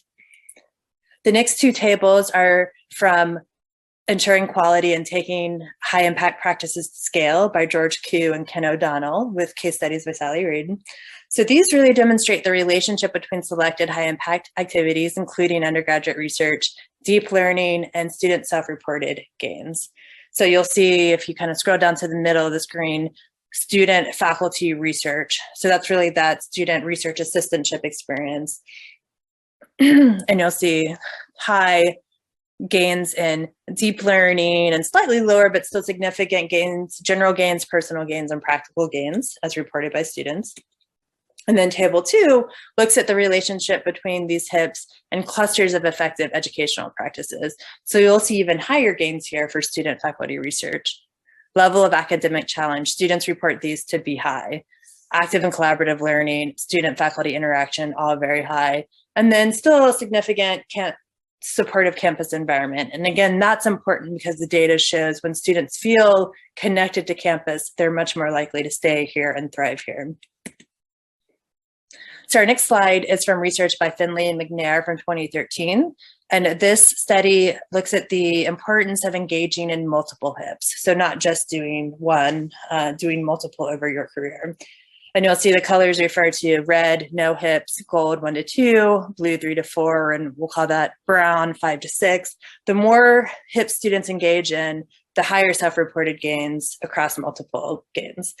And what's really important from this research, and that I find interesting, is that these gains are especially significant for underrepresented students. So students who would not normally be engaging outside of the classroom, this engagement is especially important, especially doing multiple HIPs. So now we'll transition into our exemplary program, the Undergraduate Research Opportunity Program, or UROP. We have had this program in existence for about 10 years on our campus, but we did model it after a program of the same name at the University of Michigan, and that program's probably been around for at least 20 to 30 years. So it's a 3-part program. It lasts over the entire academic year. We intentionally target first and second year students and also recently arrived transfer students. So it's very much an early introduction to research experience. And our goal is to get students involved early in their time so they can go on to take advantage of a range of opportunities after they finish this experience. So all students enroll in a colloquium course. What's really cool about that is it's actually taught by 2 upper level students. We call those UROP leaders, and they've been trained in a spring training course on how to facilitate these classes. So they've already engaged in a lot of research themselves, and now they are teaching younger students how to do it also. And so it has that peer ambassadorship element that's really important for student engagement on our campus, and other data also shows like how important that is to get this information from a peer and be trained by a peer and have the support of a peer. And that's another way that the community is built too. These students also engage in a research assistantship over the course of the year. So that's typically 5 to 10 hours, and they work with their research mentor on that. And then in the spring, they all present a poster of their research contribution at the Undergraduate Research Symposium. So this is a campus-wide event. And what's important about that is that dissemination is an essential element of the research process, and students are getting that from their very first research experience. So we want to make sure we're engaging students from across campus. And how do we do that? Recruiting and incentives is a big key to this. So we work with admissions closely to send emails to incoming students. And we also do a lot of outreach to current first year students. We do a lot of intentional departmental outreach. So we identify majors that have fewer students perhaps engaging, like nursing, business, fine arts, creative, and we make sure we're working with them. We work very closely with campus partners. They're already engaging with their student populations, and working in collaboration, we can access those communities too. It helps if your undergraduate research experience can be connected to some kind of university requirements. So ours counts as a formative experience, so an experiential education experience that a student has to complete before they graduate. And then I will stress this a couple of times in this presentation, but funding is important. So we collaborate with financial aid to provide federal work study for our low-income students, but students who are perhaps working many hours outside of school, or perhaps have family obligations and other things, can't necessarily take the 5 to 10 hours a week to engage without getting paid for it. But if they can replace some of their other obligations with research, it has really positive benefits. So again, we want to make sure we are engaging diverse students from across campus. We've already talked about the recruiting and incentives, but we define diversity as both disciplinary and demographic. So we want to make sure we're including STEM students, but also non-STEM students. We try to aim for about 50% STEM and 50% non-STEM. And then demographic diversity can be defined in terms of racial and ethnic identity, gender, but also special populations like transfer students, veterans, and other ones we'll discuss soon. And then of course, it's not enough to just make sure students are represented in the program, but we also have to ensure equity of participation and outcomes after. So this, the next few slides will show some of the evaluation that we've done of our program after its first 9 to 10 years of existence. So you'll see in terms of disciplinary diversity, we're doing a good job with our mission to have no more than 50% STEM. Demographic diversity, 56% white students, but we'll see in a few slides how that compares to our overall campus population, and we're doing a fairly good job here too. This shows you the progress we've made to make sure we're encouraging more diverse students to engage, and that's motivated by that idea that students, underrepresented students, are especially impacted by engaging in HIPs. So we've made a lot of progress over our 10 years here, balancing this better for our campus. Gender diversity is still a huge obstacle for us. We have not cracked the nut here. This is not unique for us. All of the research shows, at least in the States, that that participation in HIPS is typically gender skewed. So for us, female identifying students are much more overrepresented than our male identifying students. So we haven't figured this one out, but we'll continue to work on it. Here's a comparison of our representation from our URAP students in the first column, and then our general FSU undergraduate population. So you'll see that our underrepresented racially minoritized students are overrepresented in every category except if you disaggregate by males, then again, of course, we have underrepresentation. So we also want to make sure we're considering some of our special populations. This list is not exhaustive, but these are some of our important groups. So transfer students, students who've already finished at community college and then enter FSU for their last 2 years. Our veteran student population, or those who served in the military, those tend to be overlapping with transfer students. I've mentioned our first generation and college students and our Pell Grant eligible students. Another category of students is our athletes. A lot of times these students are very high achieving and do really well in their classes, but don't necessarily have time to engage in anything outside of class like undergraduate research because of the time they spend training and touring and competing. And then of course, students with disabilities. This can be hard to track. We don't always have that information. So this really involves students letting us know. So that's a category we're still trying to think about, and how to make sure that our programs are both accessible and then also supportive once students are engaged in our programs. I'll quickly get through the next few slides so that you can have the link to the presentation so you can delve into these more deeply, but we are getting short on time.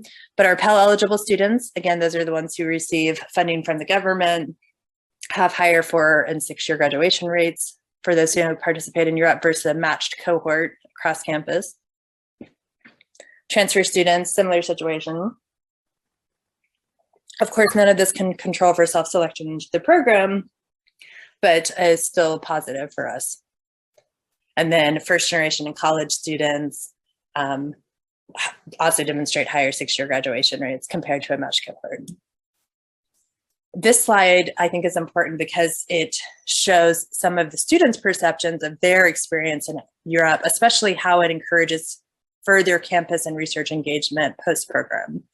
So Europe alumni who are polled report being more engaged in overall campus activities and research opportunities due to their participation in Europe. So we did combine the categories of strongly agree and agree with each of these statements. But that includes 88% who said that their involvement in Europe helped them learn more about campus engagement opportunities. 85% said it helped them participate in more engagement opportunities. 77% said it helped them become a leader on campus. So that's quite interesting. 42% actually went on to become a Europe leader themselves. 39%, which is lower, but still important, helped them apply for a national fellowship. So like a Fulbright or a Truman or something like that. In terms of further research engagement, 91% said they go on, that Europe helped them engage in more undergraduate research opportunities. So that's exciting. 22% helped them participate in an RU or summer research experience, 47% in an honors thesis, 86% said it helped them clarify those career goals. So again, that's really important in our state. And then 59% even said that it helped them seek a career in research. So this was all very exciting. Our graduating senior survey is administered to all students as they graduate from the university. So we compared the responses from our Europe students versus the general population. You'll see here, of course, 100% of students worked in Europe, worked with a research mentor. It's part of the program they had to. But then about 46 to 47% on average actually went on to do a more independent research project after their Europe experience. So that's great to see. If you compare that with the general population, only 7.5% work with a research mentor and only 5.1%, so even fewer, go on to do an independent research project. So some of the takeaways and moving forward. Undergraduate research engagement has crucial benefits for students, faculty, institutions, and society at large. We're helping students understand what problems are out there and how to tackle them, and hopefully in a creative, collaborative, and interdisciplinary manner. Also, early access programs like UROP can help democratize access to this undergraduate research participation, right? Students historically have reached out to faculty and can engage in research as undergrads, but something like UROP can actually bring those benefits and make this participation equally accessible to students across campus, so not just certain groups who already have that cultural capital and know how to do that. It's also important to think about engagement in undergraduate research in terms of both discipline and demographic diversity, especially because the research shows that engagement in HIPS is especially beneficial for these underrepresented students. And for our program, both general and special UROP populations demonstrate higher retention rates and outperform their fellow students across many different cohorts. So our research aligns with the research we've seen nationally and internationally about the importance of engaging. I want to emphasize again how important financial support is, at least in the US context, and I imagine this can be true in other places too. Students who are already trying to work and go to university and do all of these things and support their families really can't carve out easily the time to do a 5 to 10 hour research assistantship.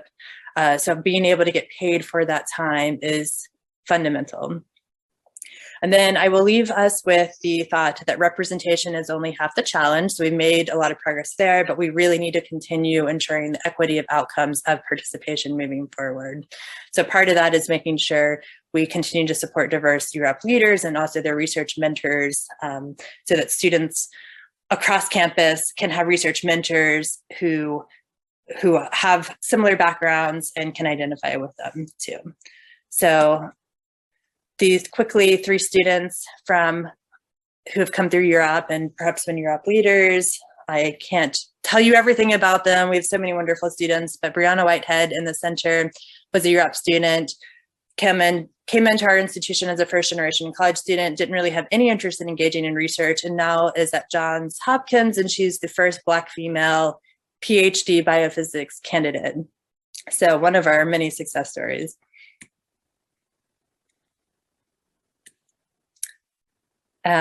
I skipped the slide with references. I didn't mean to do that.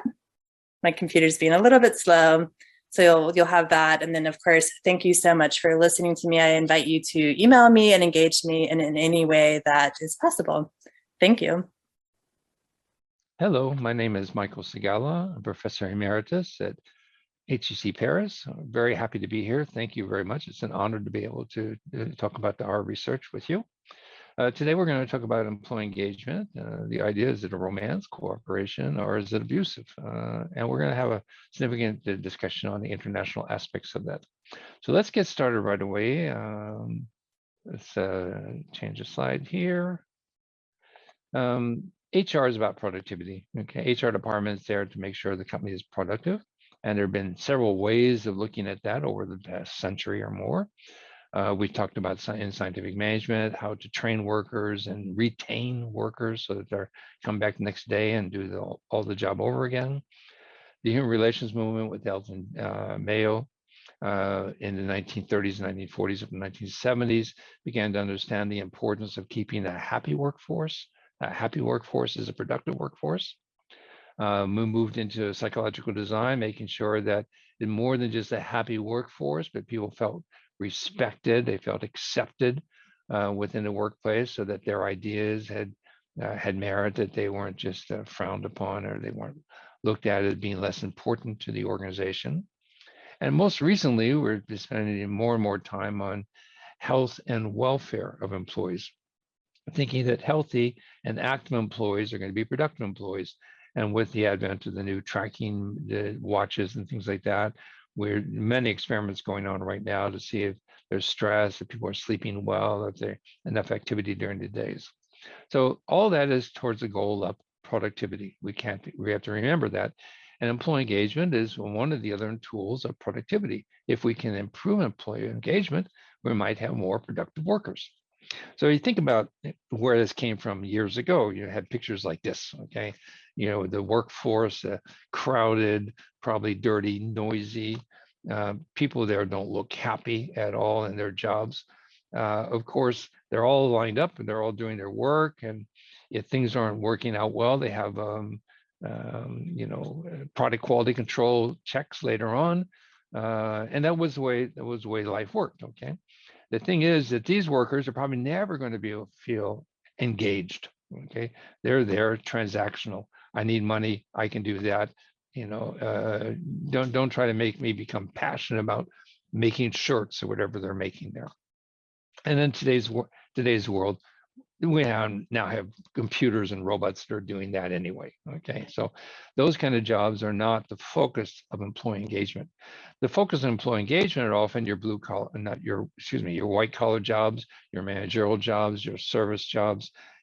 People like this sitting around the table, getting things done, looking happy, creating a new marketing campaign, a new sales campaign, a new product design, whatever. Now, in order for a job to be engaging, the job has got to be interesting, okay? If it's not interesting, employees are going to quit. And first, you won't be able to find any employees for the job that's not interesting. If it's not interesting and they're still there, they'll quit. And we see that happening now increasingly. Huge amounts of employees are leaving low-paid, uninteresting kind of jobs. The only real tool that employers have quickly in order to try to turn around is to pay more, compensate more. But eventually they're not able to make a business. And if it's a production kind of company, they might try to move production to lower cost regions, as Europe and North America did years ago, moving lots of production to Asia. And as Asia, China is now moving production to Africa for even lower cost. So, employee engagement is something that we have to think, what does it really mean? Okay.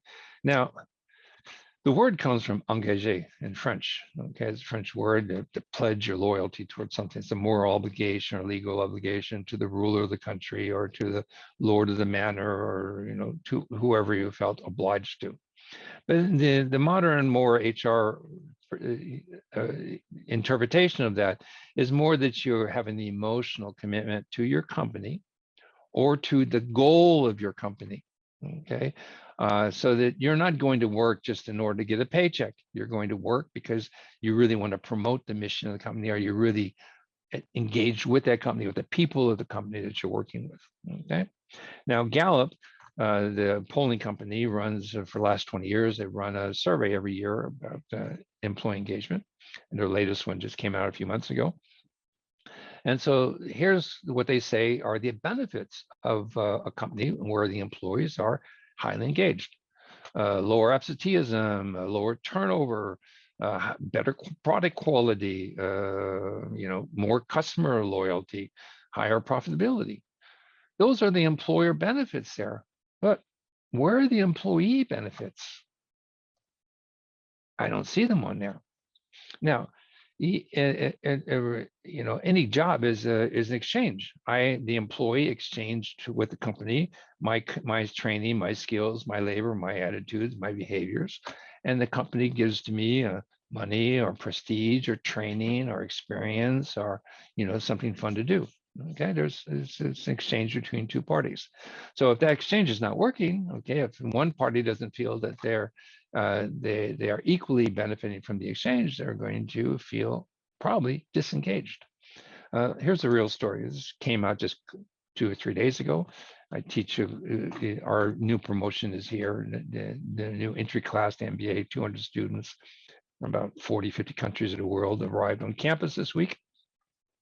And I teach a cross-cultural training course to them to help them learn how to deal with these cross-cultural teams, because they're all put into teams and they have to learn to work with lots of people from other cultures.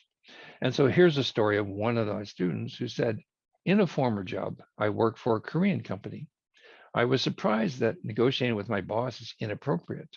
My boss's boss wanted me to take on more responsibilities on top of my job description. I expected the conversation to be one of negotiating a salary increase, but he was offended when I asked him what my new salary would be. He made it clear that I was to accept with no negotiation. I did not know at the time that the Korean culture values age, experience, and rank. In the end, we did not come to an agreement, and I ended up resigning from the job. So here's an employee, a manager, who didn't feel that there was a fair exchange for whatever they were offering to the company and what the company was offering to them. So it's going to be a loss of engagement there, which is basically what the Gallup has found. The green line there, worldwide engagement, not even 20%, 1/5 of the workforce is engaged. That's not very good at all. It's 80% are not engaged. Even in the United States, only 1/3 of the workforce is engaged. The rest are 2/3 are not engaged. Unless you're in those best practice organizations, the organizations that were likely to win the best employee of the year organization or best company to work for organization. Okay, there, the returns on engagement are very high. Okay, so most companies probably want to do that, but because engagement is not just one little lever, there's not one little action within among all the things that HR, that management could do, it's difficult to build a highly engaged workforce in an organization. You have to do lots of things simultaneously that are good in order to do that. Now, we find big variations in engagement around the world. In my region here in Europe, you take a look in France, we're very disengaged workers here in France, with only 7% engagement rate there. We're the highest in Iceland, 22%, and Malta, 21%, and Denmark, 20%, Sweden, 18%. These guys are very highly engaged. If we take a look in Asia, we find that, congratulations, in Korea, you're much more engaged, or double the engagement of French, but still the overall is very low level of engagement. Okay, there, Hong Kong could be Taiwan, Hong Kong might be because of the various political battles that are going on over there. Japan's a little bit surprising there, but what we find is that there's a big difference. So Gallup is interested in trying to figure out why there's that difference. So they measure a lot of associated variables to go with it. And those associated variables are things like your evaluation of your life. Are you happy or sad in your life? Worry, okay, do you have a lot of worry when you go to the job? Are you stressed when you go to your job? Are you angry about something when you're going to your job? Are you sad about something going on in your life, or what you haven't received, or what you don't have? How about the environment? Does that affect you? The fact that global warming and pollution and extinction of animal species, is that somehow affecting how you feel about your engagement towards the firm?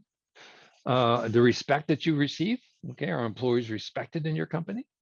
Corruption business, are you asked to do unethical things? Do you see corrupt things happening within your firm? All those things, according to the Gallup, might have an impact on how you feel in terms of engagement. But I think one thing is missing, and it's right there in the title, is trust, the missing element. And it so happened that we did a research on this at the last downturn, last big crisis for the current one was the global market meltdown back in 2008, 2009, 2010. And at the time, we were interested in understanding whether or not there was mistrust in the organization, et cetera. So we partnered with SEMS, Community European Management Schools, and Harvard Business Review and Forbes magazine to run a study in which we surveyed the alumni of SEMS, which are the elite business schools of Europe, the alumni of Harvard Business School, the social network of Harvard Business Review, and a social network of Forbes. Okay, and this is what we learned. First, we asked two questions. We asked general question to the respondents: do you trust people in your society? General trust is what it's called. And then we also asked the question: do you trust people in your organization, in your firm? Okay. Now what we find for in terms of general society is, more, by and large, people trusted people in their society. The older you are, the more trust you have. This is on a 5-point scale here. Okay, so that's pretty good. Okay, to have that level of trust. You learn to be trustful as you progress in age. Okay, but we found that this was very much different depending upon the region. We found non-European Anglo-Saxons, which are Canadians, Americans, Australians, and New Zealanders, were were the highest, had the highest amount of general trust. They didn't go all the way to 5, but they had highest level of general trust. We found Europeans had pretty high level, but I mean, 3.7 is not really on a 5-point scale is medium level. It's not really very high. And we found the Central and Eastern Asians had the lowest levels of trust, 3.4. So that was interesting to take a look at. There must be something else going on in terms of just trust in society, okay? Must somehow have some kind of cultural origins. But when we wanted to compare this with trust in the organization, here's what we found. We found that average trust in the firm across our sample was less than the average trust in society as a whole, which means that the people that I work with, the people that I know well, I trust less than a stranger on the street. Okay, essentially is what that's saying. So we really wondered what was going on here. So we looked at that and we said, well, maybe it's because people low in the organization feel, stress or less trust, and people higher. We didn't know, so we decided to do this, to take a look at that. And we found that the higher you are in the organization's hierarchy, the more high trust you exhibited, but still a significant amount of people higher in the organization, had low trust in the organization. And the people lower in the organization might be the newer ones, younger ones, but also might be just general managers who are not progressing very much, seem to be more distrustful. So we said, let's go. So we see that there's this hierarchical positioning in there. We also wanted to take a look at the cultural issue. So we looked at that and we found, in fact, non-European Anglo-Saxons was not super high. They had the highest amount of trust in the firm, followed by Central and Eastern Asia, which is very interesting because you remember Central and Eastern Asian respondents had lower levels of trust in their society as a whole, but higher levels of trust in their organizations, which means the companies and the organization must be doing something really good because they're creating a more trusting environment within the organization than exists within the society as a whole. For me as a European, I was really surprised by, maybe I wasn't surprised, but I found very interesting. The Europeans basically don't trust their bosses, okay? Which has a big takeaway for me as working in an international environment with international students who go out to become international managers. I tell them that when you arrive in another country, you arrive with your set of expectations, with the relationship between you and your employees, but you also arrive with their set of expectations of what you are. And let's say you're an expatriate working, a Korean expatriate at Horiba, who's sent to Paris to operate to manage their unit, which is a few miles from HEC here. And you have your French employees in front of you. I would tell you that the default condition is that they don't trust you. Okay, you have to earn their trust. You have to merit their trust. Their initial stages, I don't trust you because you're a manager and I'm not the manager. Okay, so that's something to keep in mind. And we take a look at ways that we can be engaged. We have, situation quadrant there where no engagement. Everything is transactional. You're an Uber driver. You're not engaged with Uber. Uber's not engaged with you. As long as you both have, can profit from your association. That's all that Uber wants. Okay. You can have abusive engagement where your boss requires lots of engagement on your part, but not so much towards you. Maybe like the student told me about her experience with the Korean firm. That eventually leads to exhaustion and burnout. You can have shared engagement where you're both gaining a benefit. That's great, okay? Where the employer benefits and you benefit. Or you can have what we call unsatisfied engagement. It's where the employee wants to be engaged, wants to feel engagement, but doesn't feel it being returned by the employer. Okay, that's not a good situation. That's a situation where somebody's probably going to quit soon. Now, who's doing research on engagement? What we found is that I did an analysis of Factiva, which is a Dow Jones database of 33,000 publications around the world. And we were searching for specific search terms that are there. And we did this across 5 different languages. And we found that, in fact, most of the research, all the research basically, is being done in English language. The Germans, the next highest group, followed by the French, then here's the Spanish, and finally the Italians are at the bottom. So this research is being driven in English, which leads the question is, how important is it in the other countries? I mean, when they're national languages, they're not publishing, they're not writing articles about it, they're not discussing an engagement. Maybe it's not so important in those countries. In fact, when we see who's doing the research, we find most of the research, and these are in peer-reviewed, academic journals. Okay, most of the research being done in Anglo-Saxon journals, Anglo-Saxon countries, much less in other areas. Okay, so scholars are it's the Anglo-Saxon scholars that are focusing on this, not many of the scholars from other countries coming up. So I think that that's sort of interesting for us. We need more research being done by scholars in Korea and other places around the world to understand this phenomena.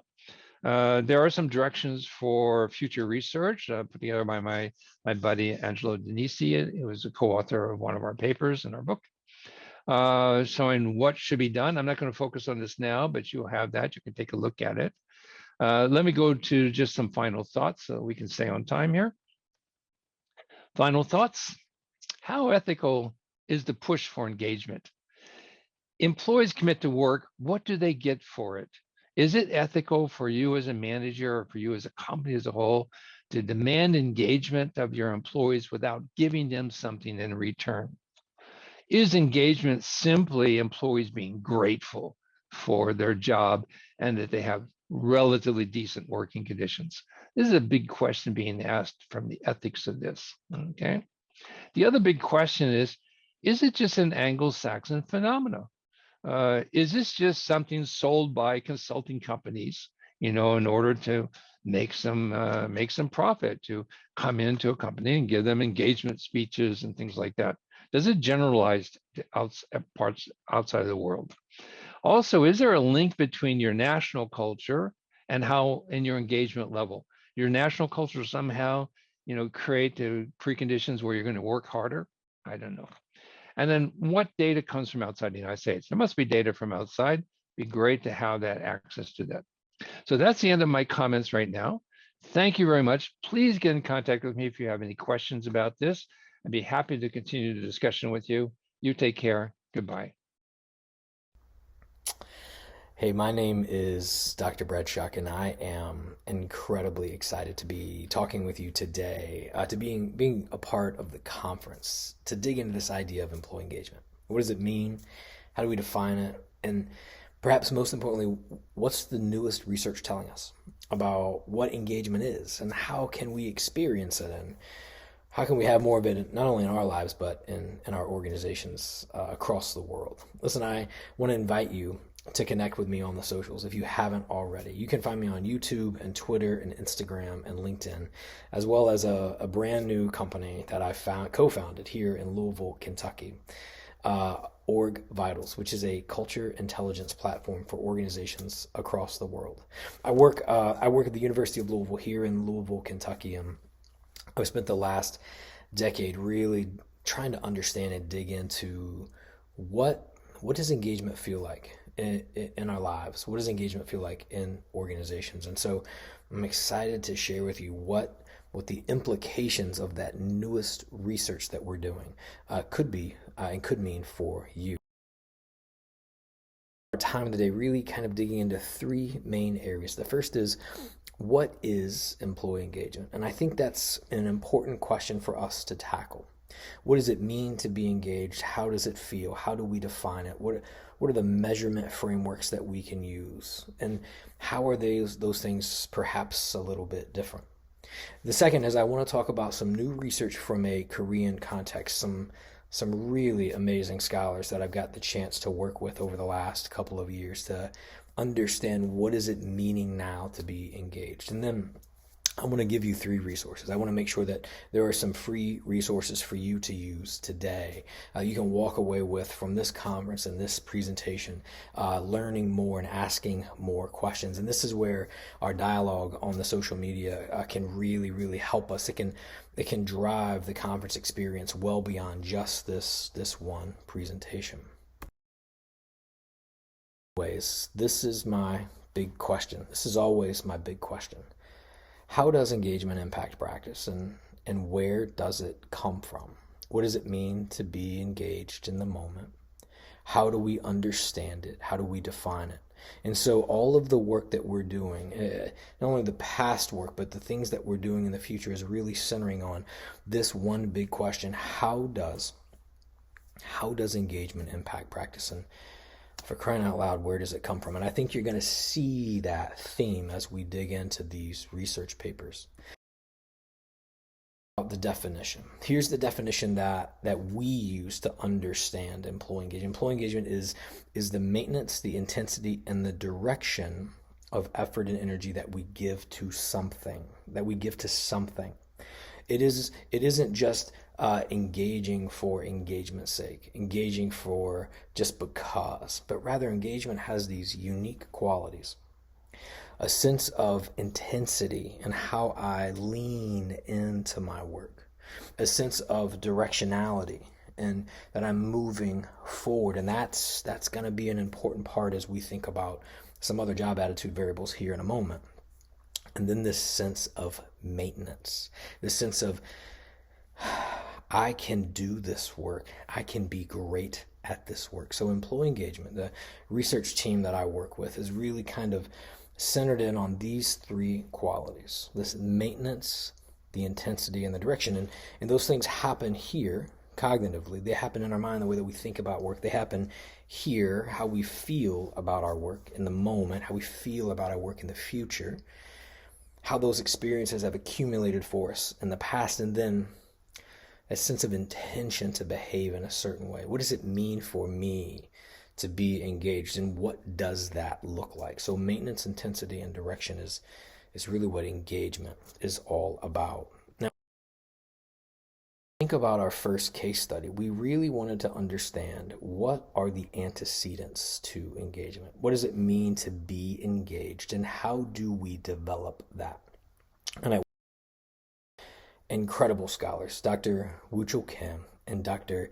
Dae-Sak Chae, to really dig into this thing we call the chicken and the egg conundrum. The idea that, does job satisfaction or does employee engagement come first? Which of those comes first, and what are the implications for practice around that? So think about that. If engagement is different from job satisfaction, then it matters its positionality within our models, not only our research and theoretical models, but our practical models and how we begin to apply this idea of engagement and job satisfaction in practice. And the chicken and egg conundrum was kind of a funny way for us to think about which of these comes first, the chicken or the egg, right? Well, which of these comes first in practice? And there's been a lot of research done on this very topic. Positioning engagement as an antecedent to job satisfaction, or positioning job satisfaction as an antecedent to engagement. We wanted to know the answer to that. We did. We surveyed, we worked with almost 1,000 employees at a very large financial institution here in the Midwestern United States. And we asked them questions not only about engagement and satisfaction, but also some outcome variables, things like intention to turnover and such. And we wanted to understand if we made those models compete with each other, if we ran competing empirical models, would we better understand how these variables play in a theoretical and a nomological and an empirical space? And so we set out these two models. We first used job satisfaction to predict engagement. Then we used employee engagement to then predict job satisfaction. And here's what we found: that satisfaction was more of an antecedent to engagement. That positionally speaking, in experience and in practice, satisfaction comes first. Now that makes some sense, because satisfaction does have a state of maintenance. We maintain our satisfaction. Think about experiences of work for you. We maintain our sense of satisfaction. Our satisfaction can be intense at times. I'm intensely satisfied in the moment. But what it doesn't have is directionality. What it doesn't have is a forward movement. And that's what distinguishes job satisfaction from employee engagement. In almost every nomological and empirical model, to date. So satisfaction is missing that directionality component. But look at this. When we experience levels of job satisfaction, it sets us up to be engaged, to have that sense of direction. And our findings suggested that satisfaction here, at least in this model, was much more of the antecedent, and that social exchange could be used as an exploratory framework for how these two things work together.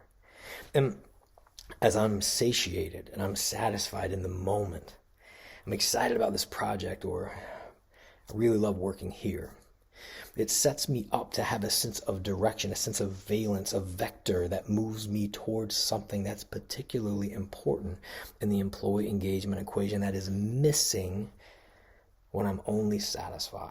And so it makes sense, not only theoretically, but empirically, the evidence would suggest that these two things not only work together, but that one of them precedes. The implications here, I think, are wide sweeping. The first is that the two variables are absolutely related, but they are not the same. And so it becomes important here to not conflate or confound these variables together. Instead of suggesting that they're the same thing in the same space, these variables, they coexist in the same space, but they are not the same thing. Oftentimes, I've seen these used in research and synonymously with one another, and we want to avoid that. We want to make sure that we're talking about these things in very distinct and discrete ways. The second is that satisfaction is a state of satiation and status quo.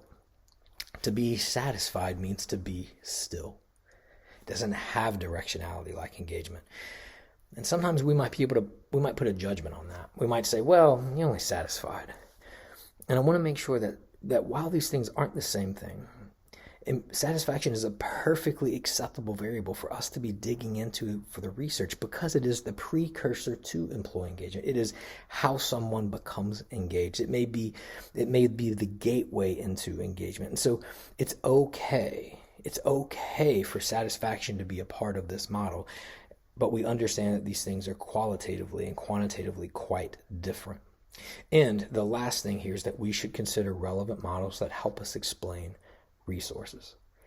So now what do you do about this? So we know that satisfaction and engagement are different, and that satisfaction precedes employee engagement in practice. So what do you do now, right? And that's going to be the focus of our next paper. Before we get there, I want to note that the citation for this paper is listed here on the slide, and it's available for you today to download for free if you would like to read this paper and have access to it. And I want to invite you and encourage you to go and download this paper and read this outstanding research for yourself. The engagement that we used was the Korean version of the employee engagement scale, which I was so fortunate to work with several preeminent scholars in Korea to develop. And if you want more information about the Korean version of the employee engagement scale, please let us know. We'd love to share that with you and to talk to you more about how we can help you get access to this. But essentially, here are the questions here, and here's the translation from English to Korean. I'm excited about this work, and I'm excited about the psychometric properties and the nuances that are around the Korean version of the EES and how it picks up nuances of work that we think are particularly important when we think about the future of work. So how do we categorize resources? What does it mean to understand how resources develop in practice? And so I had a chance to work with an outstanding colleague, Dr. Jeong Lee and Dr. Tonet Rocco, who was a mentor of mine at Florida International University in Miami, Florida. And we really wanted to tackle this idea of resources. The JDR model of resources is a widely used and applied model to understand what resources were, but there were some pressing problems. The first was, while we understood that resources were important to engagement, there was no real way to categorize what a resource meant. And so oftentimes these things would be used as a one-size-fits-all, like, well, the resources for you are going to be the same thing for me, and that that's probably not true, that a resource in my life may feel different than a resource in your life. And there was no way to understand that. There was no way to understand how these things ebbed and flowed. There was no way to understand how they work together. There was no way to understand levels and categorizations, and resources were just kind of all lumped in together all the time. And so as we read, and we read widely and extensively, and I give credit to Dr. Kyung here, she identified 216 unique resources. Now don't miss that. 216. And I was going to put the table here in the presentation, but it's too big. And so I want to invite you to take a look at this work as well. This paper is also available for you in open access to go in and download and read for yourself. But the 216 resources that we categorized, we were explored explicitly to see how they were connected to experiences of engagement. We collapsed them into 5 unique categories. The first was organizational. Second was social. The third was home. Fourth was or a job and home, and then personal resources. So organizational, social, job, home, and personal. And we developed help us understand how these things operate in practice. Now, the one thing that I will say is that we are further testing this and further developing out this model and how resources can be empirically developed and empirically tested together to understand how resources are impacting different experiences of engagement. We drop these into 3 unique categories: macro, meso, and micro. And you can see the categories we have here. And I'll note, look at home resources for a moment. There's just not a lot of resources that we've been able to identify in the empirical literature around what are the home resources that a person can utilize. But there were variations and shades of that. I think about my family. I think about my home. I think about my community and what that means for my work. As work identities become increasingly blurred as we think about the future of work and this new idea of a value promise for work, how does my identity as a person impact my identity at work and my identity at home? And is there an intersectionality of those things? And we think that there could be. And so organizational resources were things like climate and culture and rewards and recognition programs. Those things like policies and services and leadership, the way the way the leadership was developed, maybe even the organizational chart. And social resources were things like my team and the support that I got from my supervisor and my colleagues. Job resources were things like skill variety, task, autonomy, feedback, and really understanding the unique things about my work that drive this sense of engagement. Personal resources were the way that I thought about work, my cognitive abilities, my faculties, my psychological disposition, my physical abilities, and my career pathing, and in some ways maybe even how I feel about my work in the moment. But we wanted to differentiate these because we could use them. Implications for this particular study. The first implication is that the JDR model remains seminal and connected. This work only highlights the categories for targeted practice. And so I don't want to mistake that we're looking to supplant the JDR model. In fact, we're extending it. We're saying, yes, this thing is very important. We have put categorization to those levels and names to the types of resources that an employee or an organization or a leader can draw from. The second is that resources can be tangible or intangible and have no directionality. And that's important because a resource is just a resource. It doesn't have directionality until it's connected to an experience. It's connected to something that is engaging for us. It is connecting to a sense of movement and direction and maintenance and intensity as we think about that definition of employee engagement and we pull that forward into this context. Engagement must have a target. Without it, it's empty promise. The third is that the categories as depicted in the model move from macro to micro. I love this nuance in this model, and here's why. Oftentimes, when we think about employee engagement, we think about the big transformation. We think we need a big splash. We need to spend a lot of money. We need a big technology platform. And those things are important, but make no mistake about it. that engagement lives in the moment-to-moment everyday interactions that we have with our team, the moment-to-moment everyday interactions we have with our family, with our projects. It lives in these small interactions that we've got, and it builds towards something big. And so if employee engagement seems overwhelming, gosh, there's just no way I could impact that. There's no way, I can't do anything about that. I want to encourage you here, and I want to encourage you to think about how you can really impact practice by focusing on the small day-to-day interactions that you have with your team as you lead, as you grow, as you develop, and as we engage in different ways together. There are a couple of resources that I want to share. Webinar as a part of the Academy of Human Resource Development Masterclass series that we did on employee engagement. And in this podcast, you're going to hear Dr. Jeong Lee and Dr. Kim Nyman and myself really talk about the future of engagement. What are the trends? What are the things that we're beginning to see? Why does it matter? Who cares? How does it impact performance? What can leaders do today? And so I want to encourage you to engage with that podcast series and take a look at that. The second is about this idea of compassion and how the leadership competencies for the future of work are changing today and what that is going to mean in the next decade, 2 decades from now, and how things like dignity and empathy and compassion are really becoming currencies of leadership. And this was a thought leadership seminar or webinar that I did with a company called BI Worldwide here in the United States. The other thing I just want to draw your attention back to is that both articles are available for full text reading today. And so if you want to read the work by Dr. Woo-Chul Kim, Dr. Dae-Sak Che, and Dr.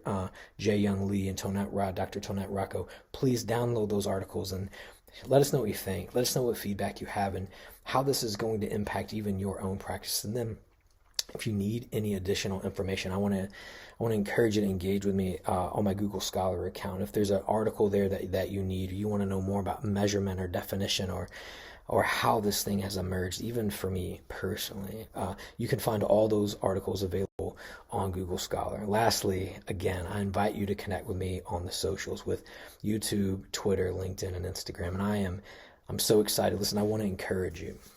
I want to encourage your research. I want to encourage your practice. And I can't wait to meet you in person. I hope one day that gets to happen, that I get a chance to travel to you, to meet you, and to share a meal with you, and to think about these questions together in the same room. There's no doubt the dialogue would be so rich.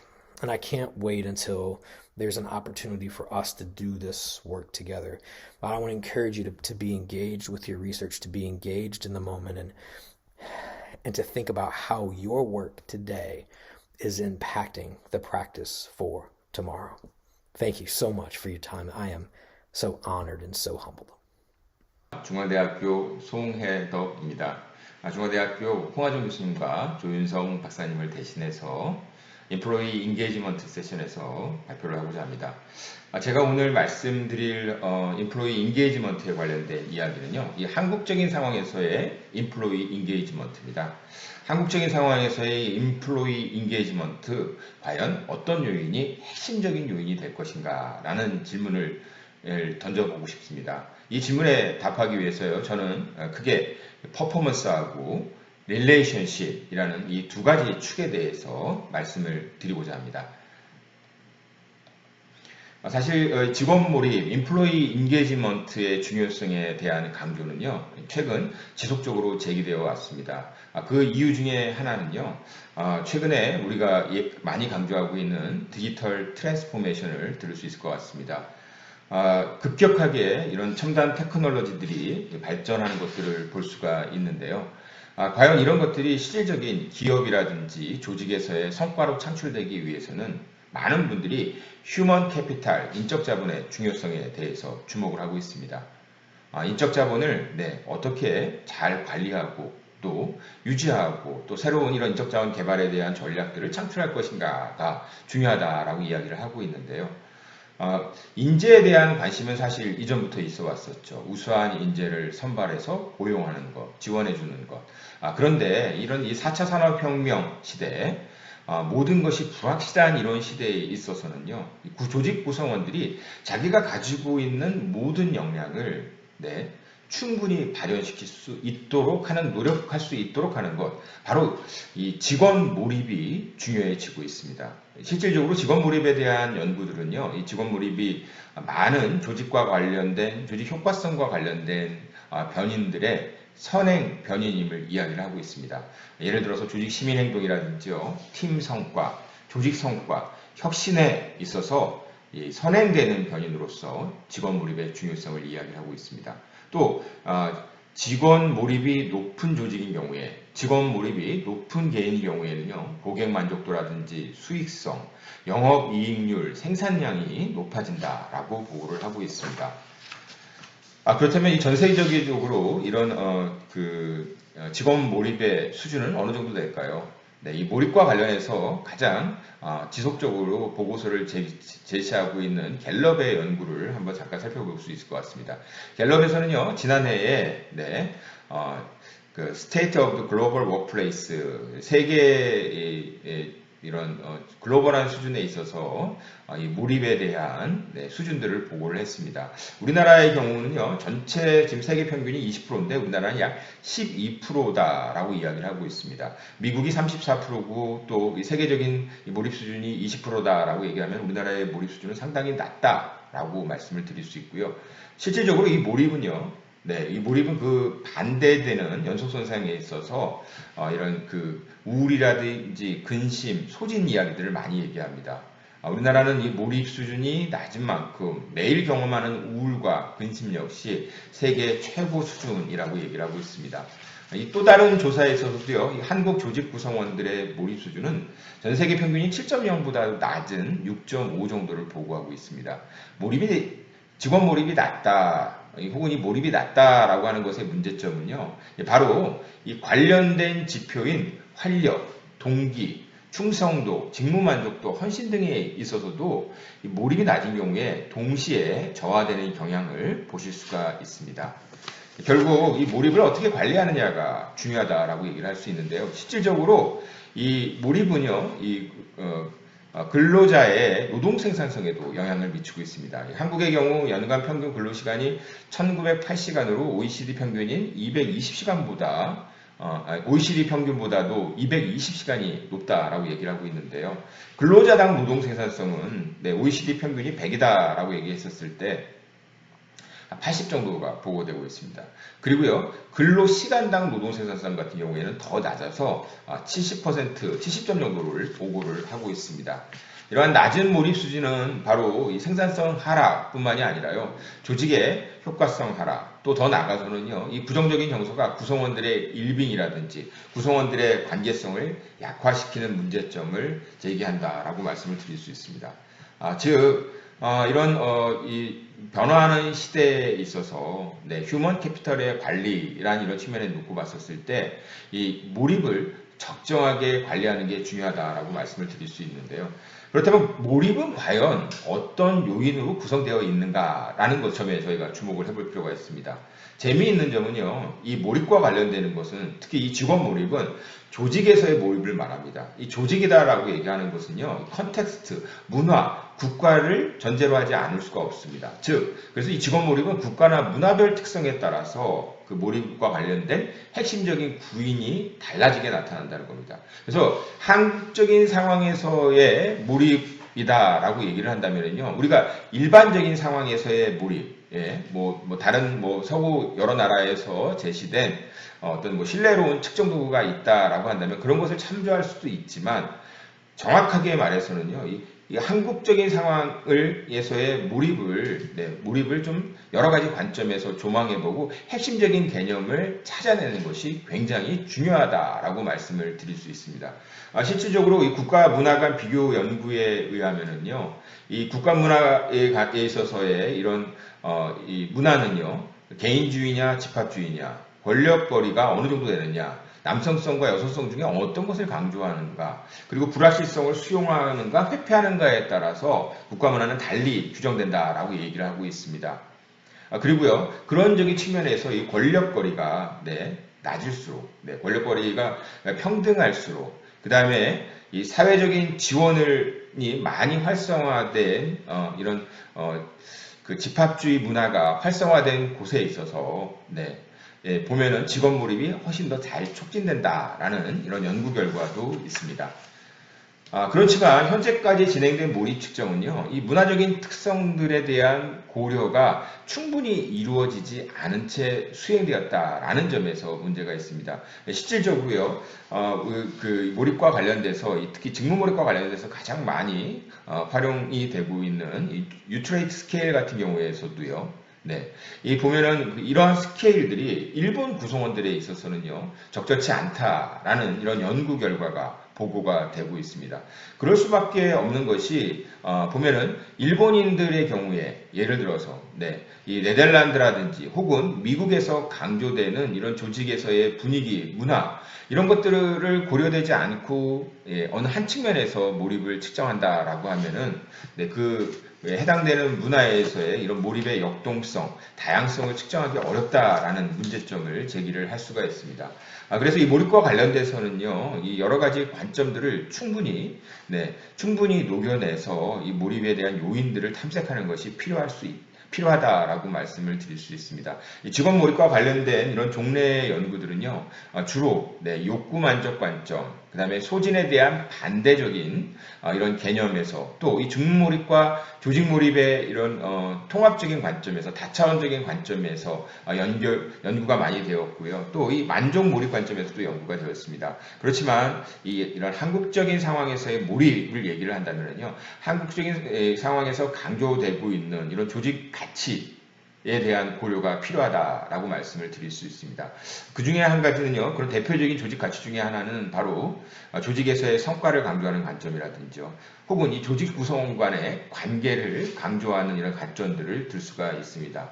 네, 실질적으로 저희 연구진들이 조사한 바에 의하면요, 이 한국의 직업 몰입에 대한 연구들을 쭉 살펴봤었더니요, 이 측정도구로서 네, 보시면은 오른쪽에 있습니다. 가장 많이 사용된 것이 바로 UWES 17 스케일 17개 문항, UWES 9개 문항이라고 9개로 된 9 문항을 들 수가 있습니다. 네, 그런데요, 아까도 말씀드린 것처럼요, 네, 이런 이 UWES 같은 경우에는 비거, 활력, 그 다음에 데디케이션, 헌신, 그 다음에 앱솔루션, 몰두의 3가지 요인으로 구성되어 있는 것을 볼 수가 있습니다.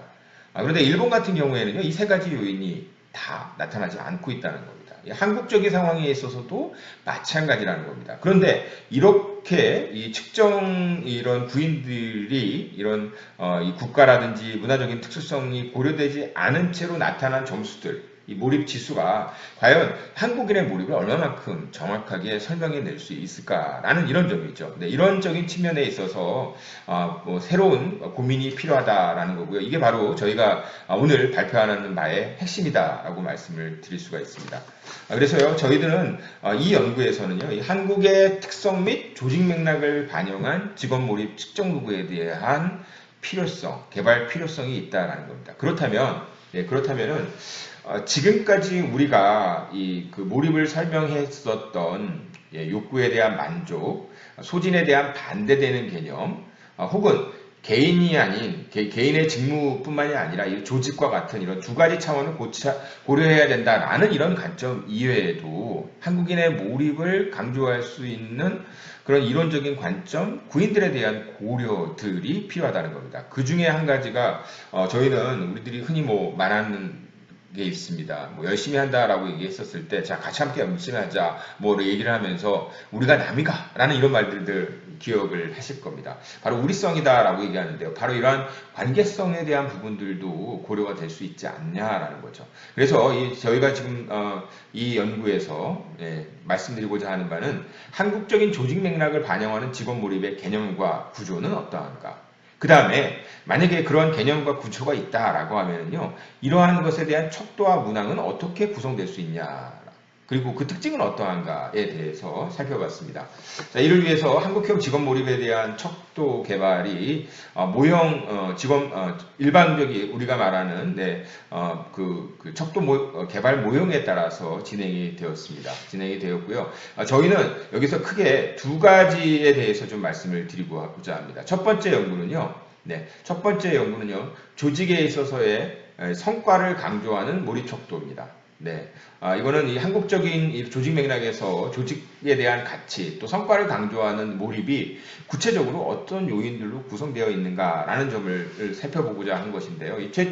최종 이 설문에 참여한 응답자 수는 224명이다라고 얘기를 할 수 있습니다.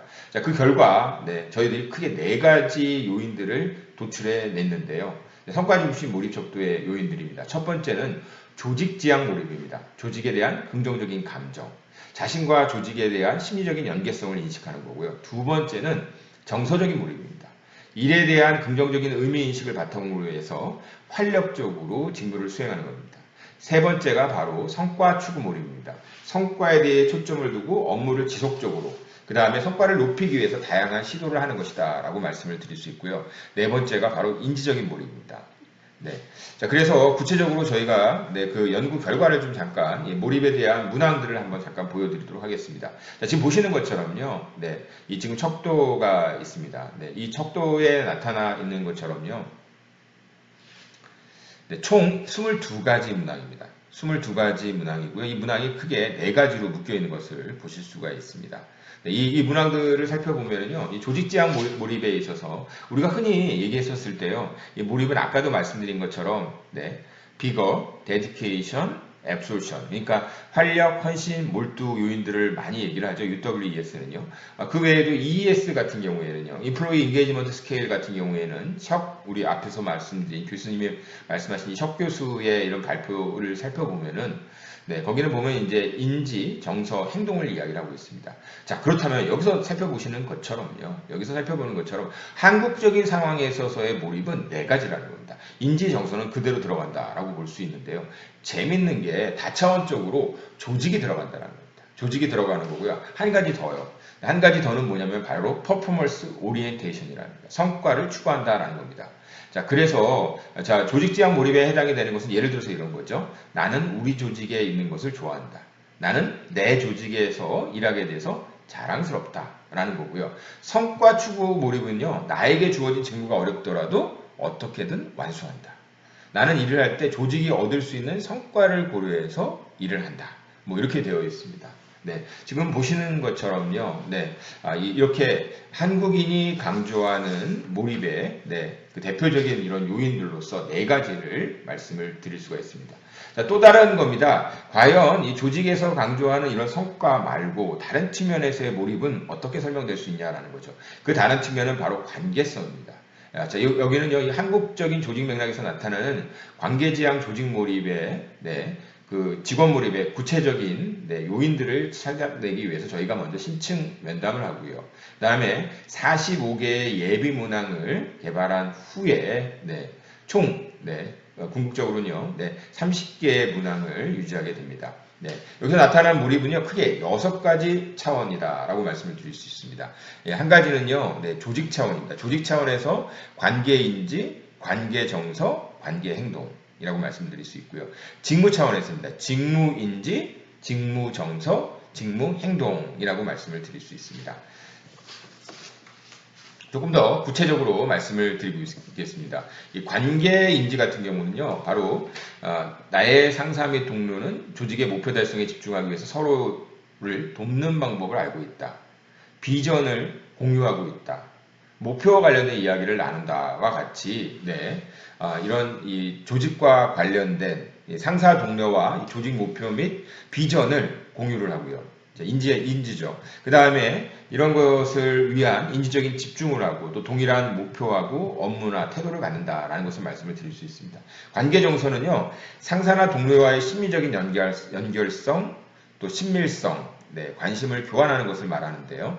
내가 관심을 갖는 상사나 동료가 나에 대해서도 관심을 느낀다라는 거죠. 나의 상사 및 동료는 서로를 아끼고 좋아한다라는 것을 볼 수 있습니다.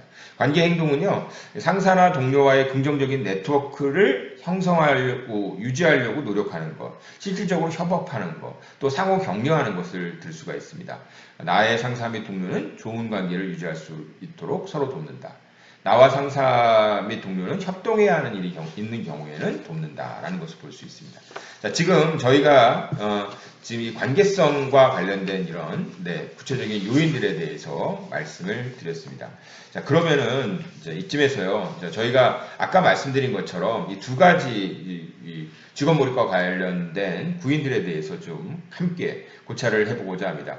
자, 성과냐 관계냐라는 거죠. 한국적인 상황에서 성과를 강조하든 관계를 강조하든 재미있는 점은요, 직업 몰입을 얘기했었을 때는요, 인지 정서의 그런 직무적인 차원이 있다는 겁니다. 인지 정서.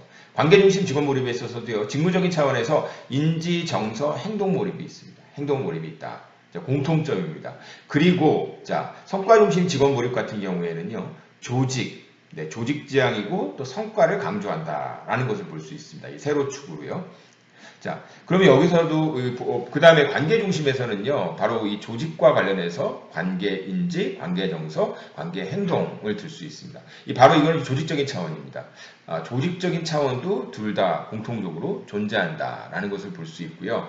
관계 중심 같은 경우에는요, 보다 더 구체적으로 이 성과 중심 직업 몰입에 있어서 이 조직 전체, 조직에서의 퍼포먼스를 강조를 했었다면은 관계와 관련된 인지적인 측면, 정서적인 측면, 행동적인 측면을 강조하는 것을 볼 수가 있습니다. 자, 지금까지 저희가 그 한국적인 상황에서의 직업 몰입을 설명하는 두 가지 렌즈, 두 가지 틀로서 바로 이 성과와 관계에 대해서 말씀을 드렸습니다. 먼저 각각에 대해서 조금만 더 말씀을 좀 부연을 한다라고 하면은요, 이러한 연구의 결과들은요, 기존 이런 몰입 문헌에서는요, 대부분 이런 직업 몰입을 욕구에 대한 만족이라든지, 혹은 소진과에 대한 반대되는 개념, 아니면은 개인이 아니라 조직적인 차원을 같이 고려하는 다차원적인 관점이 필요하다라는 이런 연구들이, 직업 몰입에 대한 연구들이 대부분이었습니다. 그런데 지금 살펴보시는 것처럼요, 이 성과 중심 몰입, 또 이 관계지향적인 몰입이라고 하면은요, 이 성과와 관련되는 차원, 또 관계와 관련되는 차원에 대한 새로운 차원들에서의 목표들을, 몰입들을 설명하고 있다라는 점에서 차별성이 있고 의의가 있다라고 말씀을 드릴 수 있습니다. 특히 이 성과 중심 관점이 적용된 이 몰입 척도를 한번 주목해 보실 필요가 있습니다. 사실 이 성과 지향성, 이 퍼포먼스 오리엔테이션은요, 성과 향상과 발전을 추구하는 특성으로서 이 동양과 서양의 근로에 대한 문화적 차이를 구별하는 아주 중요한 요소 중에 하나로 이야기를 하고 있습니다. 이 동양에서는요, 이 높은 성과를 내는 것이 개인이 조직에서 취할 수 있는 최고의 덕목이다 라고 이렇게 얘기를 하고 있습니다. 즉 성과주의 근로 문화를 갖고 있다라고 얘기를 하고 있는데요. 그러니까 조직적인 차원에서 바로 이런 성과 지향성이 함께 가미된 측면이 바로 우리 사회에 있어서 한국적인 상황에서의 몰입을 설명하는 중요한 관점이다라고 말씀을 드릴 수 있습니다. 또 다른 관점은요, 바로 관계지향 관점입니다. 관계지향 관점은요, 특히 동아시아 유교 문화권의 문화적인 특성을 위해서 기인한다라고 말씀을 드릴 수 있는데요. 동아시아에 대해서는 앞서서 말씀드린 것처럼요, 일에 대한 근면, 성과뿐만이 아니라 집단주의를 매우 강조하는 것을 볼 수 있습니다. 어떻게 보면 이게 한국의 하나의 노동 이데올로기다라고까지도 이야기를 하는데요. 특히 이 한국적인 상황에서 이 우리성, 우리가 남이가, 우리가 같이 해야지, 자, 원팀, 이런 얘기들 많이 하는데요. 이러한 것들은 바로 이 서양하고 타 문화권과 구별되는 한국 고유의 문화적인 특성이다라는 겁니다. 자, 그렇다면 관계성이, 이러한 우리성이 어떻게 구성되냐라는 거죠. 이건 바로 관계에 대한 인지, 관계에 대한 애착, 그리고 관계를 위한 어떤 집단 행동의 표출들이 함께 고려돼야 하는 것이 바로 어떻게 보면 그게 우리성의 몰입과 관련된 구체적인 요인이다라고 말씀을 드릴 수 있습니다. 예, 끝으로요, 저는 그렇다면 과연 마지막으로 제가 이 질문에 대해서 좀 답을 좀 한번 같이 한번 찾아보고 싶은데요. 네. 바로 여기서 나와 있는 것처럼요, 이런 사회 문화적인 이런 맥락에 있어서 한국의 이런 적인 상황에서 발견된 이런 성과주의, 네.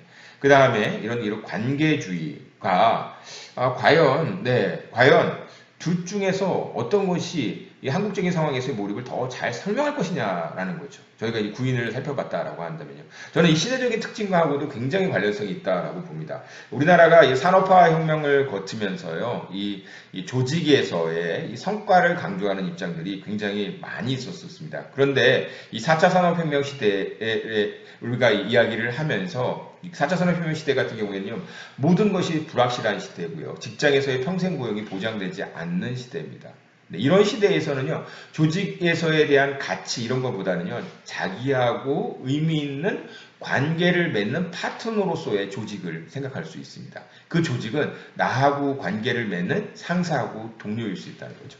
나하고 상사하고 동료의 관계를 어떻게 만들어 가느냐라는 게 조직에 대한 가치 헌신을 강조하는 것보다는 현 시대에 있어서 혹은 앞으로의 미래 시대에 있어서 이 조직에서의 직원 몰입을 보다 더 잘 설명하는 관점이 될 수 있을 것 같습니다. 자, 이런 측면에 있어서 이러한 한국적인 상황에서의 이런 조직 성과를 강조하는 몰입, 네. 그리고 관계성을 강조하는 몰입들이 과연 말씀드리는 것처럼 이후에 결과변인인 앞서서 말씀드린 것 어떤 조직 행동이라든지요, 그 다음에 창의성이라든지 혁신이라든지 팀 행동에 어떤 게 더 의미 있는 영향을 미칠 것인지를 좀 살펴보는 연구들. 그 다음에 각각의 기업이 처해져 있는 여러 가지 그런 기업 구조라든지 지배 구조라든지 HR 인사 관련된 이런 구조적인 특성들이 어떻게 영향을 미치는지에 관련된 종합적이고 체계적인 연구가 앞으로 필요할 것 같습니다. 그랬었을 때 여기 나와 있는 바로 지금 저희들이 살펴봤었던 이런 성과 몰입, 네, 성과 중심적인 몰입, 관계 중심적인 몰입 중에서 어떤 것이 더 이펙티브한지에 대한 추가적인 논의가 가능할 거다라고 생각됩니다. 저희가 오늘 얘기했었던 이런 연구의 결과들은요, 사실 많은 부분에 있어서 이 몰입과 관련된 연구들이 UWES와 같이 서구권에서 개발된 척도들을 중심으로 해서 이루어지고 있습니다. 그렇지만 이런 문화적인 특성을 고려한다라고 봤었을 때 여기서 개발되었던 이러한 특정 도구들이 일본이라든지 중국, 혹은 이 동아시아권에서의 이건 집단성을 강조하는 그 집단에서의 성과를 강조하는 이러한 문화권에서의 직원 몰입을 살펴보는데도 유용한 관점과 또 이 선행 연구로서의 도구를 제공해 줄 것으로 기대가 되고요. 그런 것들에 대한 규명은 결국은 앞서서 말씀드린 것처럼 이 조직에서의 성과를 나타낼 수 있는, 촉진할 수 있는 인터벤션의 개발까지도 이어질 수 있을 것으로 기대가 됩니다. 네, 이상으로 저희 발표를 마치도록 하겠습니다. 감사합니다.